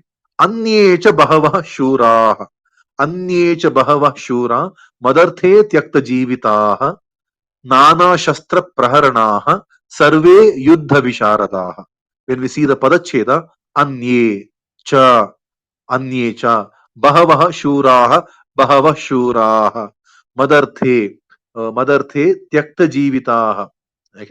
Shuraha, Madarthe, Shura, Madarthe. So Visarga goes missing, right? Madarthe, Tyakta Jivitaha, Nana Shastra Praharanaha, Sarve Yuddha Visharadaha. There are no sandhis here. Right? So Anvaya reads as Anyecha Bahavaha Shuraha, Nana Shastra Praharanaha, Sarve Yuddha Visharadaha, Madarthe Tyakta Jivitaha. Anye, also mighty others, many others, Anye. There are also others, Cha also. Bahavaha Shuraha, many Shuras, many heroes, many warriors. Nana Shastra Praharanaha, well versed with different weaponry, diverse weaponry. Nana Shastra Praharanaha, they are equipped with multiple different missiles and weaponry, right? Praharanaha, equipped with. Sarve, all of them, they all. Yuddha Visharadaha, they are all well versed with the Yuddha, the art of war, very skilled in, well skilled in the war. Yuddha Visharadaha. Madarthe, my sake, Mat Arte, Mama Arte, my sake, for my sake, Madarthe, for my sake, Tyakta Jivitaha, who have renounced their life. If they have come to the war, they have given up the interest in their life. Now see between the two shlokas, right? He could take 7 names. Amongst the 7 names, one is not even in the war. Karna is not even in the war. So long as Bhishmacharya is the leader of the pack, there is no Karna in the battlefield, right? Bhishma can come only when, Karna can come only when Bhishma goes away, but he takes Karna's name among the 7. Only 7. But look at the Varnana before the Bhagavad-Gita started, Dharma Kshetra, Kurukshetra, in all of that. When we see the formation of the armies, these guys have 11 Akshohini and those people, Pandavas, have only 7. But the number of names that Duryodhana can count on his side is 7, a meager 7, compared to some 18 names he could count on the other side. right? So there is a lot of upside down going on, the numbers, disproportionate number reading, like, we will see how Duryodhana is playing up, like, all of this. But basically, the first uh, 8 odd shlokas, right? 9 odd shlokas. Okay, we will close at 9. We'll perhaps begin the next session with the 10th shloka. And maybe the next class onward, we don't have too much of introduction or context setting to do. We perhaps will understand the shlokas in a little more speedier fashion, and we should be able to cover minimum 20-25 shlokas from the next session onward. That's my hope we should be able to accomplish that. uh, I think the stage should be open for any hand raising. If there are anyone interested in coming up on stage for the next 20-25 minutes, we will conclude with the 9th shloka, which primarily looks at, Duryodhana describing more anye, many other people also. Okay, but he's unable to name them, right? So that's a very distinguishing factor. Unlike he could name, like, Drishtaketu, Chekitana, like, Yuyudhana, many names he could take, Virata. On the Pandava side, he could take the name very, very clearly, but on his side, he's unable to take the name other than these 7. And even amongst those 7, Karuna is not even in the picture. And then for the rest of the people, he's just categorizing them, like, Anye cha bahavaha shuraha. Okay, nana shastra praharanaha. Okay, sarve yuddha visharadaha. So armed with different weaponry. Those other, many other warriors who are well versed in different types of warfare, like, and people who have given up their life interest for my sake. A couple of things that comes. I think Madarte signifies a little bit of ahankara. Tyakta jivitaha. He is already floating in that mada, in that intoxication. Oh, people are here to give up. So the megalomania kind of a feeling that Duryodhana possesses. Oh, they are all here. All the great people who are great in different types of war, weaponry and things like that. They are here to give up their life for my sake. So we will see some reading of the character that Duryodhana is, the way it is all acting up. But overall, we will see the inertia, right? Dhritarashtra, inertia being broken. With that first shloka, the inertia is being broken. Like, Dharma Kshetre, Kurukshetre. And then we will see the next 8 odd shlokas and a couple of shlokas into the first chapter more after this also. We will see that, there is a lot of edgy feeling from the Kaurava side. The Kauravas started with a lot of anxiety, right? That's something that we will see very, very clearly. And maybe it will be alluded to in the next coming shlokas as well. Couple of more shlokas as well. Has anybody come up on the stage for any Q&A? Usha K.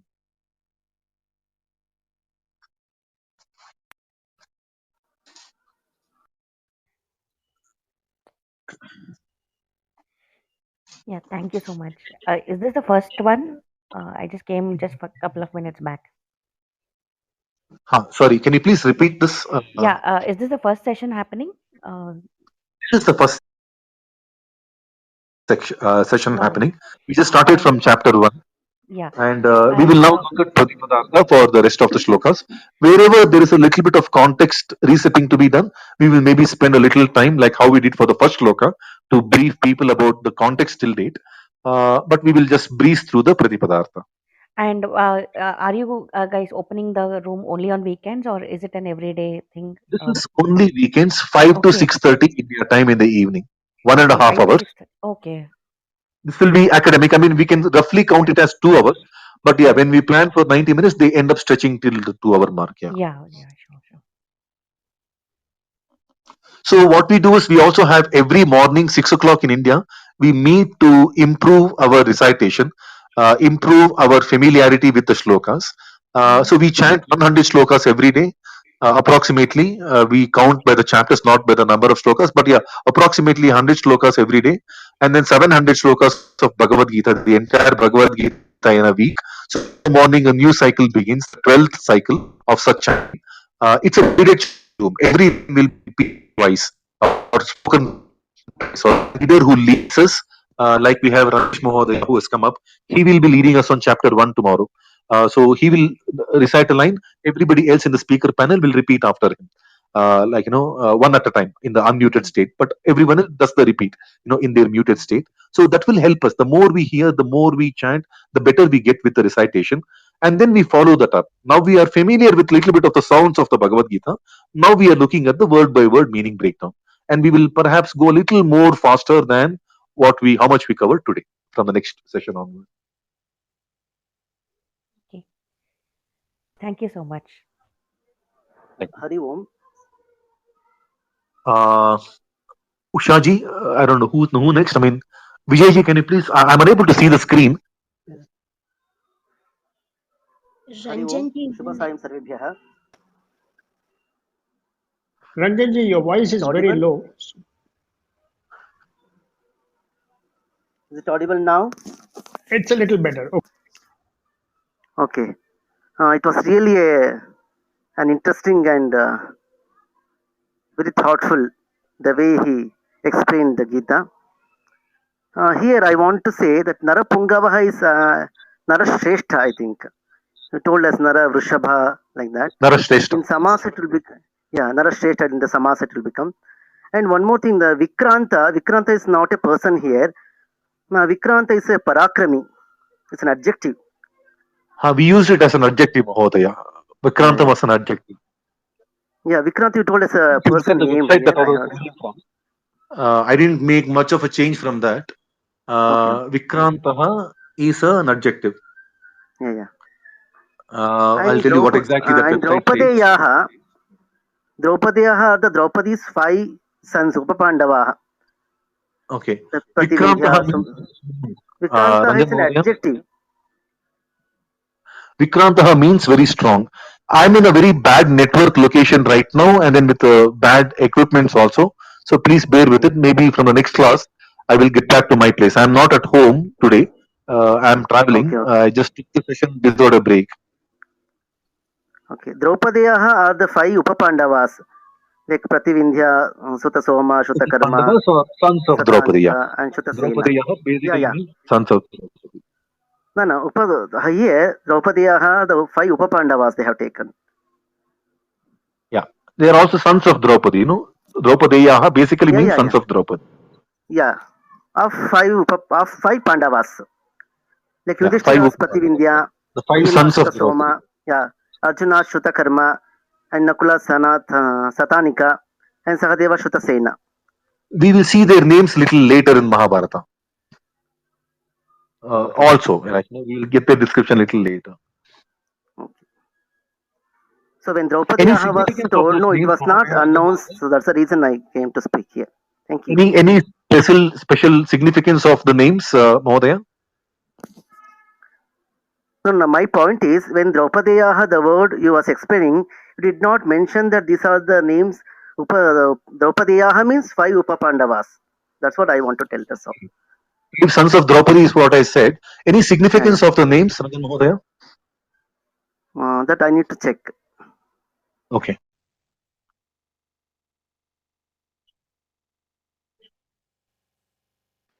Rameshji, please. Yeah, I think that is perfectly fine. Everything is coming very well.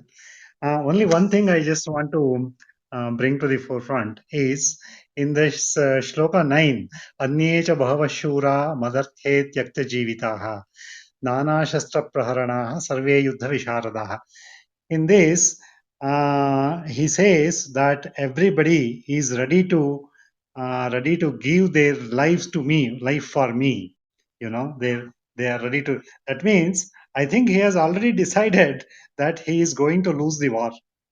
Otherwise, there is no need for him to say that they are ready to. I mean, that's give an their lives. interpretation we can definitely do. So they are ready to give the life to me. He need not have to say now. Unless, you know, maybe in his mind, somewhere in the corner of his mind, he already had a thought that he is going to lose the war. Because if yeah, so that is one thing I thought I will. See, definitely there is a nervy feeling. There is an edgy feeling that he is experiencing, and he's already. He's not even looking at their names. He's not even telling their names. He's got that Madarte. I see a lot of Mada in him, a lot of intoxication in that statement that he's making. They have come to give up their lives for me. Now we can read that in multiple different ways. But overall, the first 9 shlokas, where the first shloka was primarily breaking the inertia, the next 8 shlokas are all describing the anxiety within the Kaurava camp. Lot of anxious moments. That's what I could gather. I mean, that's where I was looking at the number of people who could see at the Pandava side, number of people he could see at the Kaurava side. Why did he go to Dronacharya, not Bhishmacharya, not to Karna, his best friend or the commander in chief, but he goes to Dronacharya, starts ranting. He's showing him Drupada Putra. That is the providence, right? Providence has come to a stage where Drupada Putra is marching towards you, Dronacharya. Look at this. He's taunting him and taunting him for his fate, which is effectively a fate of his army also, because he should not wish for the fall of Dronacharya. But he's taunting him. Look at him, your own student, Dhimata student, Drupada Putra is coming to you with a very mighty Chamu. And Chamu is a very disproportionate reading because Yeah, what that is he is right. looking at is an icon.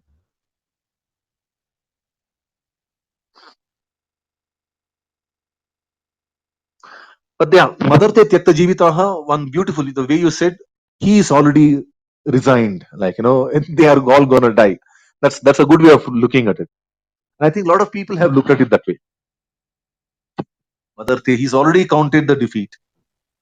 He's already seeing the defeat. Thank you, Because Ramesh ji. He might have accepted I they have mean, given up their counted the defeat, but still he has the ability to fight until the last breath, right? I mean, he which one? fights. Sorry, can you please come back again? Duryodhana. Duryodhana Because, means one of the yeah, Vyutpattis that I have heard is yeah. Dukkeshwapi Yodhum Shakya. Even in the So deepest of the agonies, mentally, maybe he's anxious that, I mean, he's apprehensive that, there are so many warriors, and he's able to take.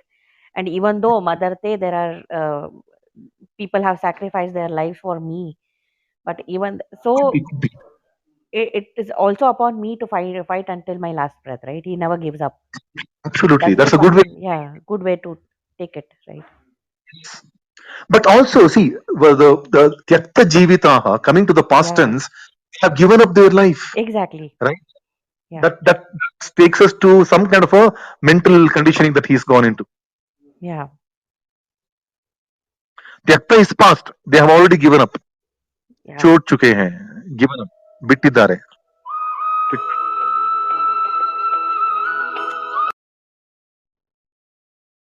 हाँ.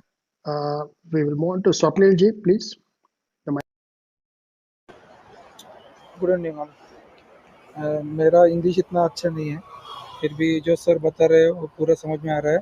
और the way he describing all the shlokas in it creating the picture in front of me, and while I am driving also, I put earphone in my ear and I listening all the pictures coming in front of me, where the person is sitting, what is the situation is there in the battleground. The way of describing is very beautiful. Keep it up. And I was just want to know that is it can we get इसका वापस से हम सुन सकते हैं क्या? इसे recording है या फिर कुछ डाउनलोड हम This कर is सकते हैं recorded, क्या फिर? Mahodaya. This session is recorded. Okay, so This session is I request with find Yeah, I will in tell the profile of Mataji, the class. your voice is breaking. Yes, sir, Mahodaya. This session is a recording. It is there if you go to this channel. आप इस channel में आ जाएंगे, इस channel का अंदर और सब recording हो रहा है। ओके सर, क्योंकि पूरा सुनने नहीं आता ना, तो सर का जो है वो पूरी डिटेल सुनना वापस अच्छा लगता है, तो उसकी वजह से। Okay ji, thank you. Ji, think. so yeah, thank you, Mataji.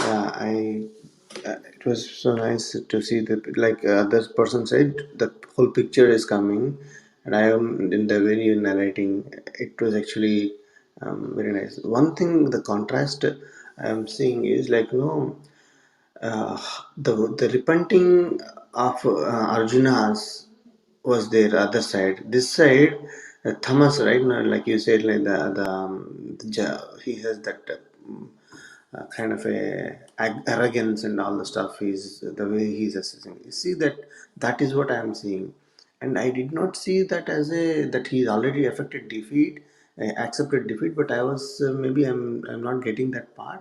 I was seeing that okay, these guys are ready for my side.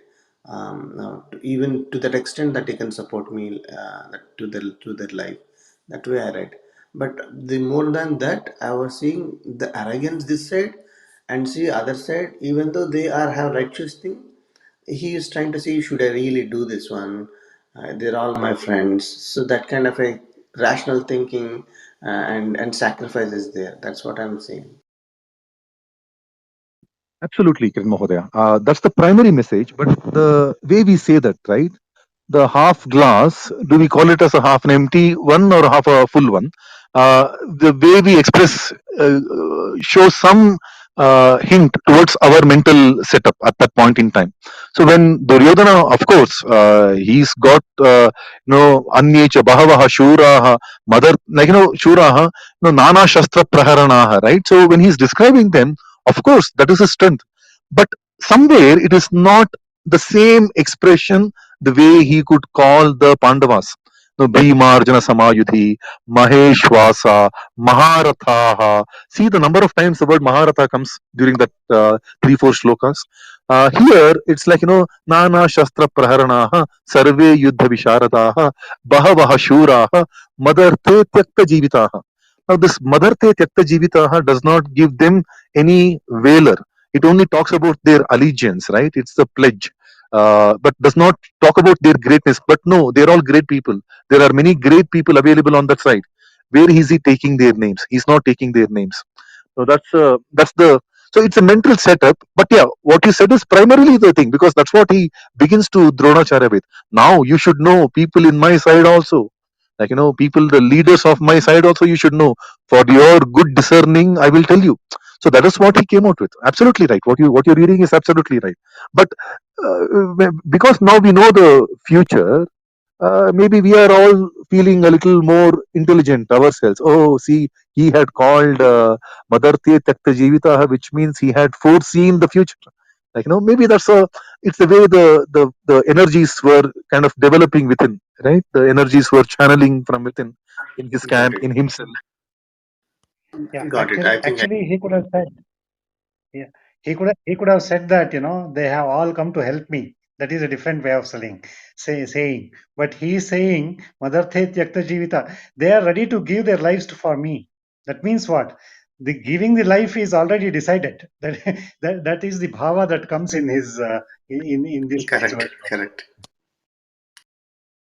Not willing to give their life. They have given their lives for me. Madarte Tyakta Jivita. Yeah. Given their They have life. given That's their right. life for That's me. right. Oh, now I get it. I was willing. I thought. Now you said the statement that is a past actually. Got it. Now, thank you. So Tyakta Jivita is a past participle, right? So yeah, they've given their lives for me. I got it. Thank you, sir. I think we will let's see the narrative. Let's keep this half an hour finally for the popcorn discussions and things like that. And we will see how it goes. But see, one thing we need to remember is that this is the change, right? I mean, all of this is again linking back to the Purushottama Yoga. Urdhvamula Madha Shakam. There is a force that will change the course of inertia. Like that external force has to come. Yato Krishnas Tato Jaya. That is something that has come. Like we need to round back to what we all are trying to do under the Purushottama Yoga, which is basically Urdhvamula Madha Shakam Ashwatham. Nothing remains the same. The mighty Kaurava army got jittery. The mighty Pandava army also got jittery. Right? The jitteriness is there everywhere. The nervous moments are there everywhere. And this is the moment of reckoning. See, Arjuna, without even a call as a Brihannala, right? He couldn't. I mean, he's got so much of Kshatra powers in him. He could face the same people, the same Dronacharya, the same Bhishmacharya. He could face in a Virata war, right? But he had a nervy moment when it comes to this Kurukshetra war. So this moment of reckoning is massive. This is a big moment, right? Vyasa had to come down and offer the Divya Drishti. That's not a simple thing. It's a big event happening. Right? It's a big moment of reckoning happening, and we see a lot of edgy moment from multiple people. So far, we are seeing the nervous moments coming from Duryodhana. We are seeing that somewhere his words are not describing somebody who is completely confident. So we will see more and more. We will rush through the meaning, Pratipadartha. We will spend this half an hour finally towards the popcorn discussion.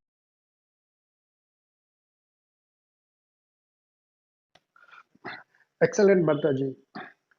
So to become a proper sannyasi, we have to pick up the language. So that is what is the most important takeaway See, we from know the language, this Vijay discussion has Mahodaya. been. We know Sanskritam, all of us, subconsciously, we know Sanskritam. When Pravina Bhagini speaks in Sanskrita, 90% of the people here will understand 90% of it, right? Just that we have disconnected ourselves to the previous generation. We have distanced ourselves from the village life, from our grandfathers. Samskrita is the grandmother, right, of all our languages. So we have to just get back, that's it. And that's what we are attempting to do every day. I mean, so most of the words are now getting familiar.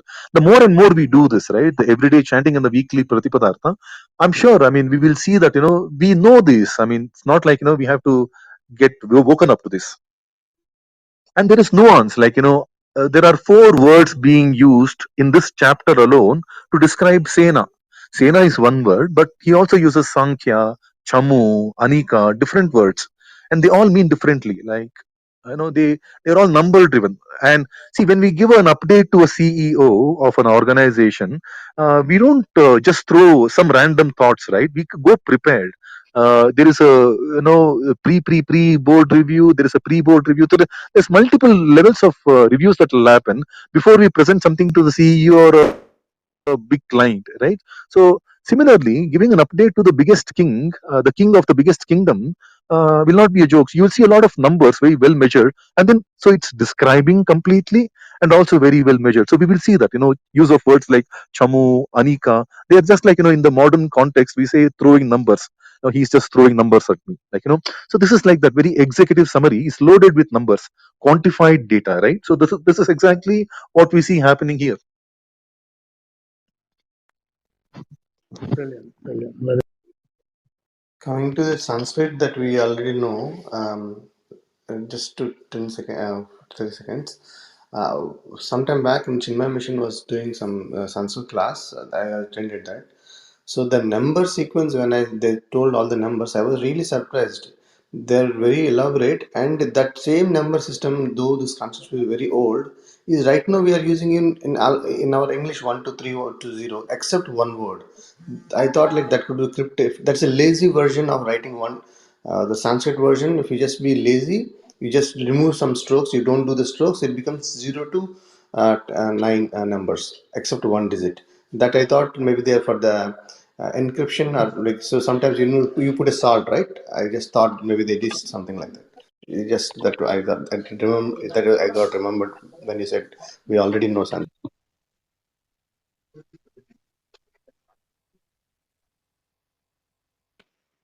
Mataji, it will be a day when I actually read all our traditional books in Sanskrit. So that will be the day. Jai Shri Krishna. Jai Recently, Shri I Krishna. recently I just bought the Srimad Bhagavatam collection, and I was actually very very sorry that it was in English, but I have to pick up the subject. So I think I made a little bit of a compromise, but very very soon I want to read it actually in the our language. So that is what it should be. Even in English, it is so rich. So it's Munshi's Srimad Bhagavatam. It's a brilliant piece, and I'm just thinking, how would it be if it is read in the language itself? So I just hope that day comes very soon, and you are going to be central in making it happen the way in which you are going today. Thank you very much. Jai Shri Krishna. A lot of interesting discussions, and this was a wonderful session, Bharataji. I think 9 slokas today is definitely a gift because at least we can understand how the words are formed and take it forward from here.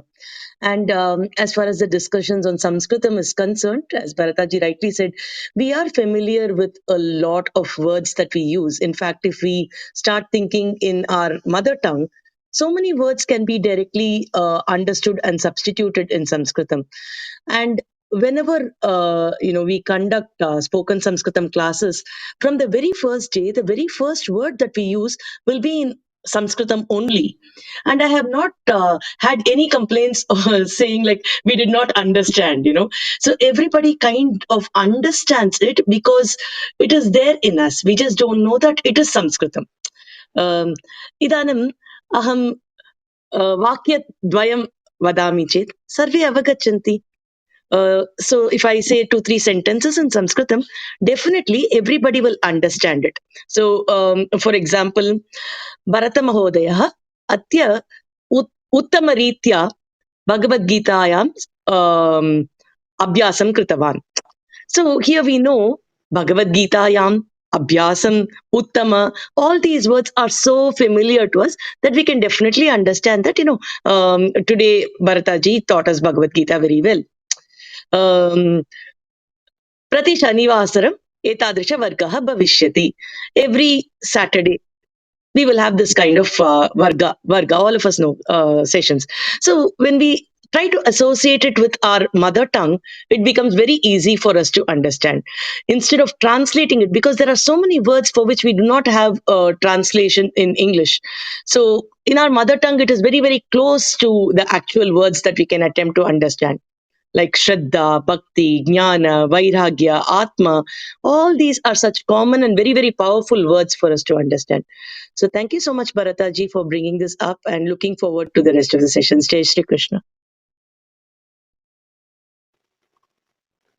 Wonderful, Pravina Mani. It was truly a great reminder that yes, we do know the language, Idanim but pashyatu then it Vijay is Mahodaya. Vijay iti bhavatah naam etat Samskrita nama eva. The very name Vijay is actually Sanskritam. And I can see Shraddha. Shraddha is again Samskrita. Usha is again Samskrita. Ramesh is again Samskrita.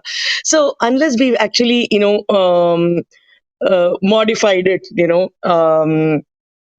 in fact, think he's converted it into English. Possibly the actual name would have been Chintanam, or something like that. If his name is the original Kiranji. name was Is Kiran actually. Kiran. Kiran. Kiranaha, Punaha Sanskritam. So everything that we can think of has its origin in Sanskrita Bhasha. And Bharata is also Sanskritam, Basurataha, Bharatam. So all these have its origin in Sanskritam. So starting from our name, we are, immersed in Sanskritam all the time. Bharataji is back. Jai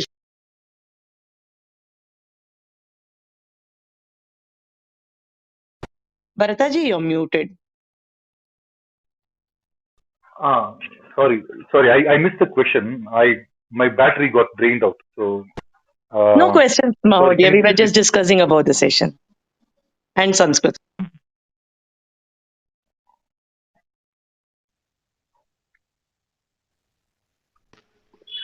So thank you very much, Bhartaji, for amazing session. It was.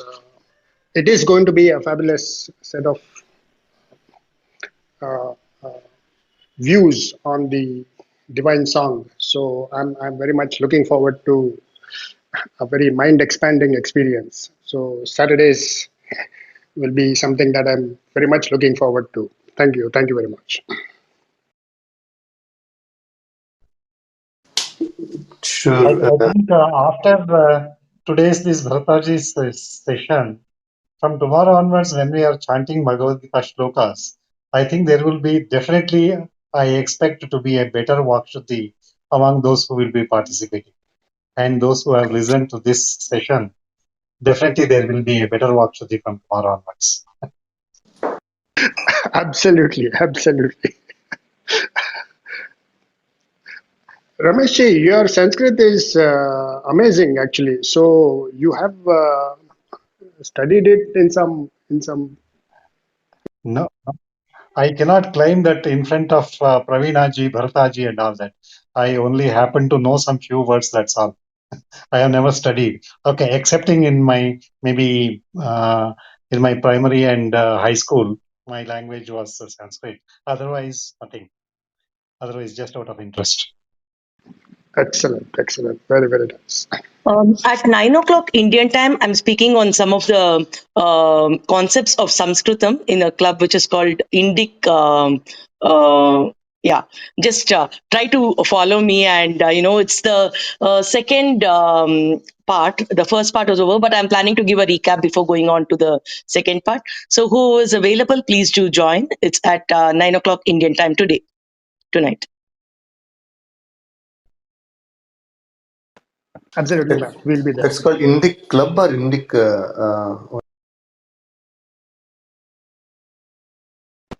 Just one moment. I will just update the link to her room. Just one moment. Pravina ma'am, also send link of this recorded video so we can again re-listen it. Yeah, this will be available in this room itself because the replay is on. Okay. And also ma'am, Swaminji, you have to just follow this Purushottam Yoga Club. You can click on the hut and follow the club. And under the club, you can find the link for today's session. Yeah, if you are using old version of Android or Apple, you may not see that link. But if you update your Clubhouse app, you will able to see that replays button, or you can see the club and you can see all the replays. So it was not visible to me earlier, but after I updated my Apple and Android, I could see that. After today's session for me, it'll be like more, more interesting reading all those, at least first 9 shlokas, because now I know the word by word meaning of it and how it is moving and how the sandhis are happening, how the words are being created. So it'll be so much fun from tomorrow reading all those things. I'm looking forward to more of this, like further chapters and shlokas. I have seen even otherwise Shraddhaji's pronunciation was so, perfect. And she tries to be as precise and as pristine as possible. That is very nice. Yeah, I'm lucky to have like good gurus like Bharta ji, you, Praveena ji, Rangnathan ji, Anita ji. I try to learn all the words from you guys. Thank you so much. for me also, after a long time, 18 years, when I am in 7th, 8th, 9th standard, I have this subject Sanskrit. And after 18 years, I am listening this Sanskrit shloka. So again, it's recalling my 18 years of back history. So thanks, Bhartaji, and thanks, Pravina ma'am. Suresh ji, warm welcome to you. Thank you.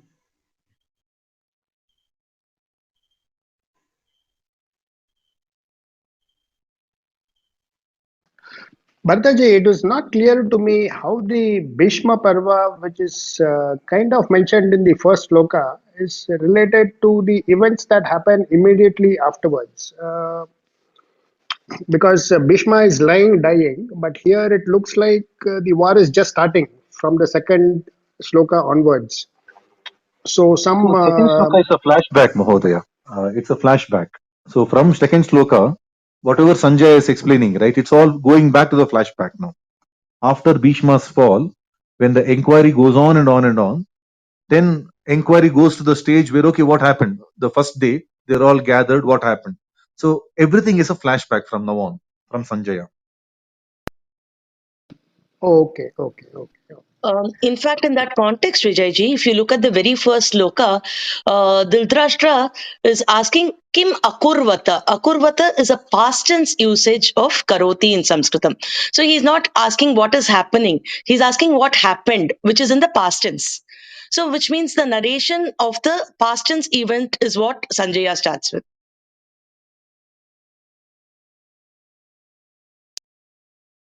And all Dhritarashtra is getting all other updates.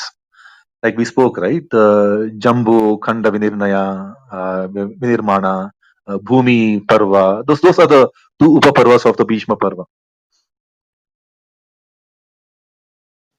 So we have the Doordarshan and we have a rewind button just to convert to technology.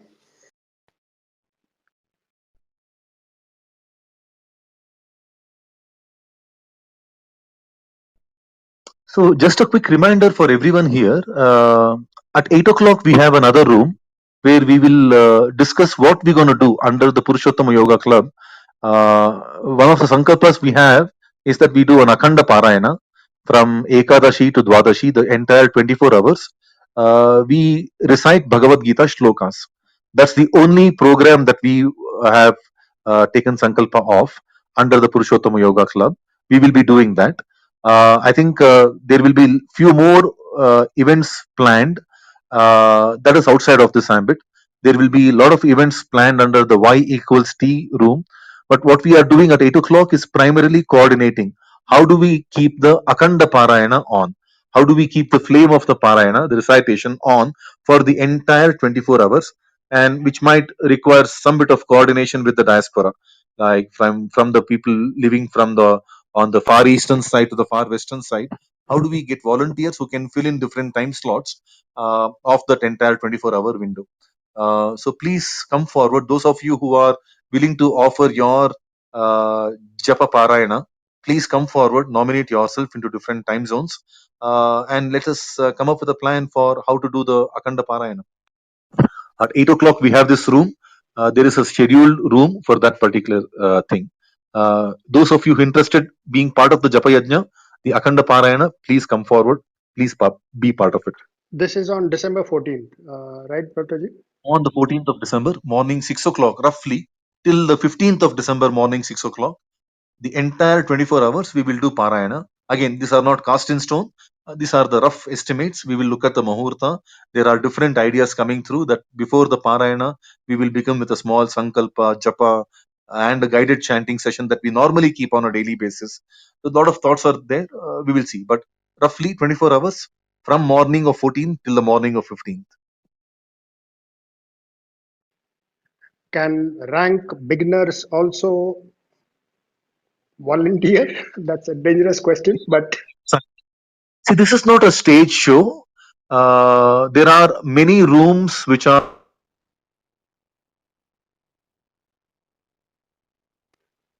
Bhartaji, we have lost you. offer. I mean, we just Bhartaji, are we lost you. fortunate to see a day like this come through. Just offer. I mean, just bhakti. That's it. Rank outsider. There is nothing called rank outsider, rank newbie. We are all learners from Gita Charya. We are all learning from Gita Charya. Nobody knows anything, right? Despite the scripture staring at us all the time, we have our own life issues, and we are all trying to get better through some teachings, right? So we are all students of this Gita Charya's message. It's just a way, irrespective of how we do what we do. If we can chant a few shlokas, if we can chant for 1 hour, nothing like it. Just offer the Japa Yajna. Anyone can chant. Bhartaji, before I offer, I will send you a video, I mean, an audio of my chanting, and then we can decide whether No, no, it's no, no. doable. Everyone can chant. There is no right way of chanting. We can keep having another debate for 2 hours of what is the right pronunciation of Kashirajascha Viryavan Purujit Kunti Bhojascha Chaibyascha Narapungava. Is it Pungava? Pungava? Pungavaha. So we can go on debating endlessly, right? So there is nothing called right or wrong. If you can, and all our alphabet, all our lipi are phonetic in nature. You can't make mistakes. There will be slight variation, like a Telugu speaking person, the way they sound Shanti is different to way some other people sounding. These are all mother tongue influences. But barring that, everyone reads the same. So we should be respectful of those mother tongue nuances. There could be some different way in which different people can chant, and we do see that on a daily basis in our morning 6 o'clock room in Purushottama Yoga, in the daily chanting. We do see different styles coming through, different dialects coming through, and we are happy with it. That's the diversity of India. So there is nothing called wrong pronunciation, Vijayji. If you want to offer, just offer. That's it. So, chapter 15, I will just run it by you first, and then we will Please, just take it up. please, Thank you very much. just plan it. Yeah.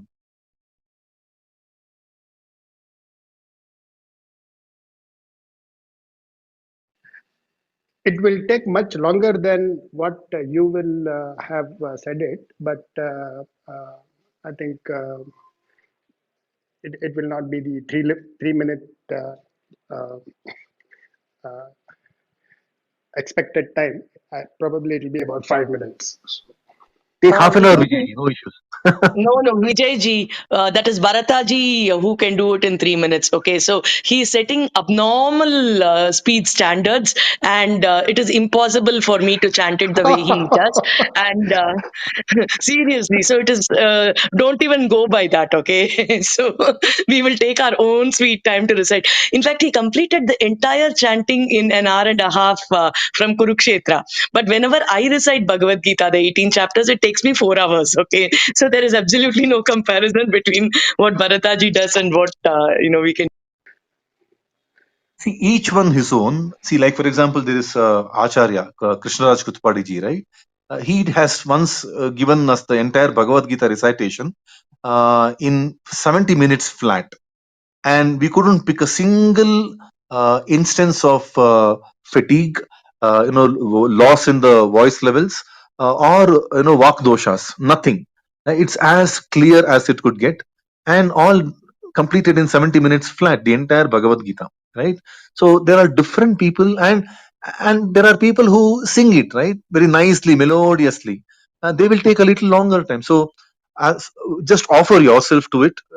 Take your own time, get it right. I mean, the whole thing is the whole reason why we run that every morning chanting club is to get the pronunciation right. Do it in your own space, do it in your own style, do it with your own bhava. Absolutely fine. He will take it all.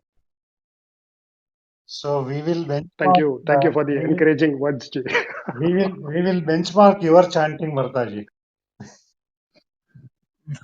I don't say that. There is nothing called benchmark in chanting. See, No. again, right, these are all frivolous areas where we keep some competitive yardsticks. There is nothing called better or worse. These are immaterial. This is Gita Acharya's message. I think so long as we are getting familiar with the words, I think chanting is good. The only point about chanting is get ourselves familiar with the words. I think that should be the sole discretion for which we do the chanting. Do it as nicely as we can, do it as clearly as we can, get clear with the words. And then we see the pratipadartha, word by word meaning. Our understanding should be much better, get better, and that message should stay with us for a longer time. So good chanter, bad chanter, there is nothing like that.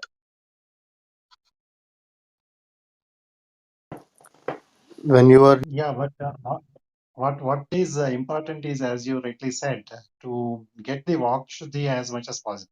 I think that is what we should attain, rather than the speed or the style or whatever it is. But what is more important is the walk shuddhi. Absolutely. See, I mean, for example, right? So I have been chanting few of the mantras since the time I was in my third grade. The first time I started learning some of the shlokas and things like that, right? Some of them, I know them so well. At the back of in the middle of my sleep, I can perhaps start chanting them, right? But I have a lot of mistakes in those. Now, do you call me an expert of it or an idiot of it? I call myself an idiot because these mistakes are difficult to overcome. Vakshuddhi, that constant deliberation to remove those errors that we have internalized, inadvertently. I think that should be an ongoing. So as an unknown person, we have to know and thereby develop some bit of Vakshuddhi. When we think we know, we have internalized a few errors also. Overcoming that is a bigger hurdle. That is an ongoing Vakshuddhi.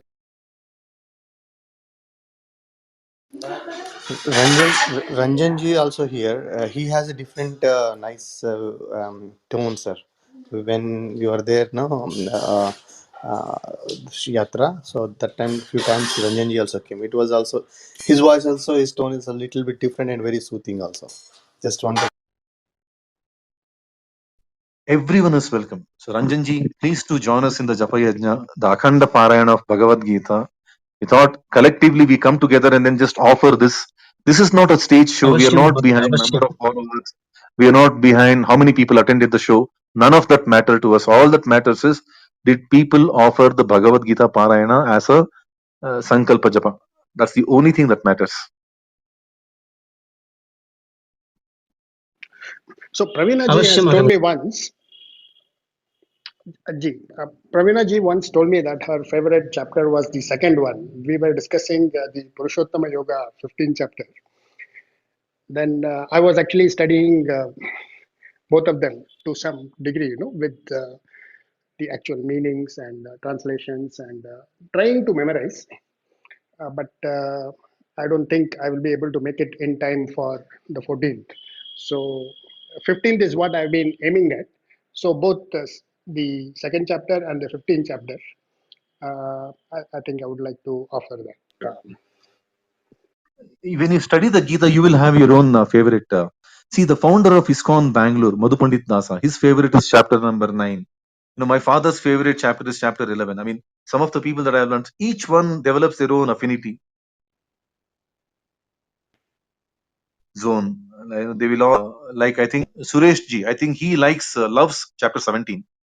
That's what I could gather the other day. I don't know if I heard it wrong. But yeah, each one of us will develop our own affinity Actually, when I was when you study doing this. Namagita, for that period of time when I was working on the names of Krishna, 11th chapter used to be my favorite. But, overall, if I see, most of the time, whenever some situation in my life happens, the instant connect happens to me from the second chapter. That's why I feel like second chapter is very close, because I'm able to connect it to a lot of life incidents, as and when required. But the Nama Sankirtana angle 11th chapter is awesome.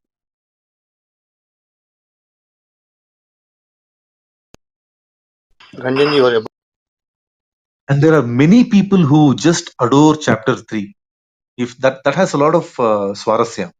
Chapter 3 is half the size of chapter 2 and double the effectiveness if you really look at it carefully, because it's more instructive. Very, very nice way.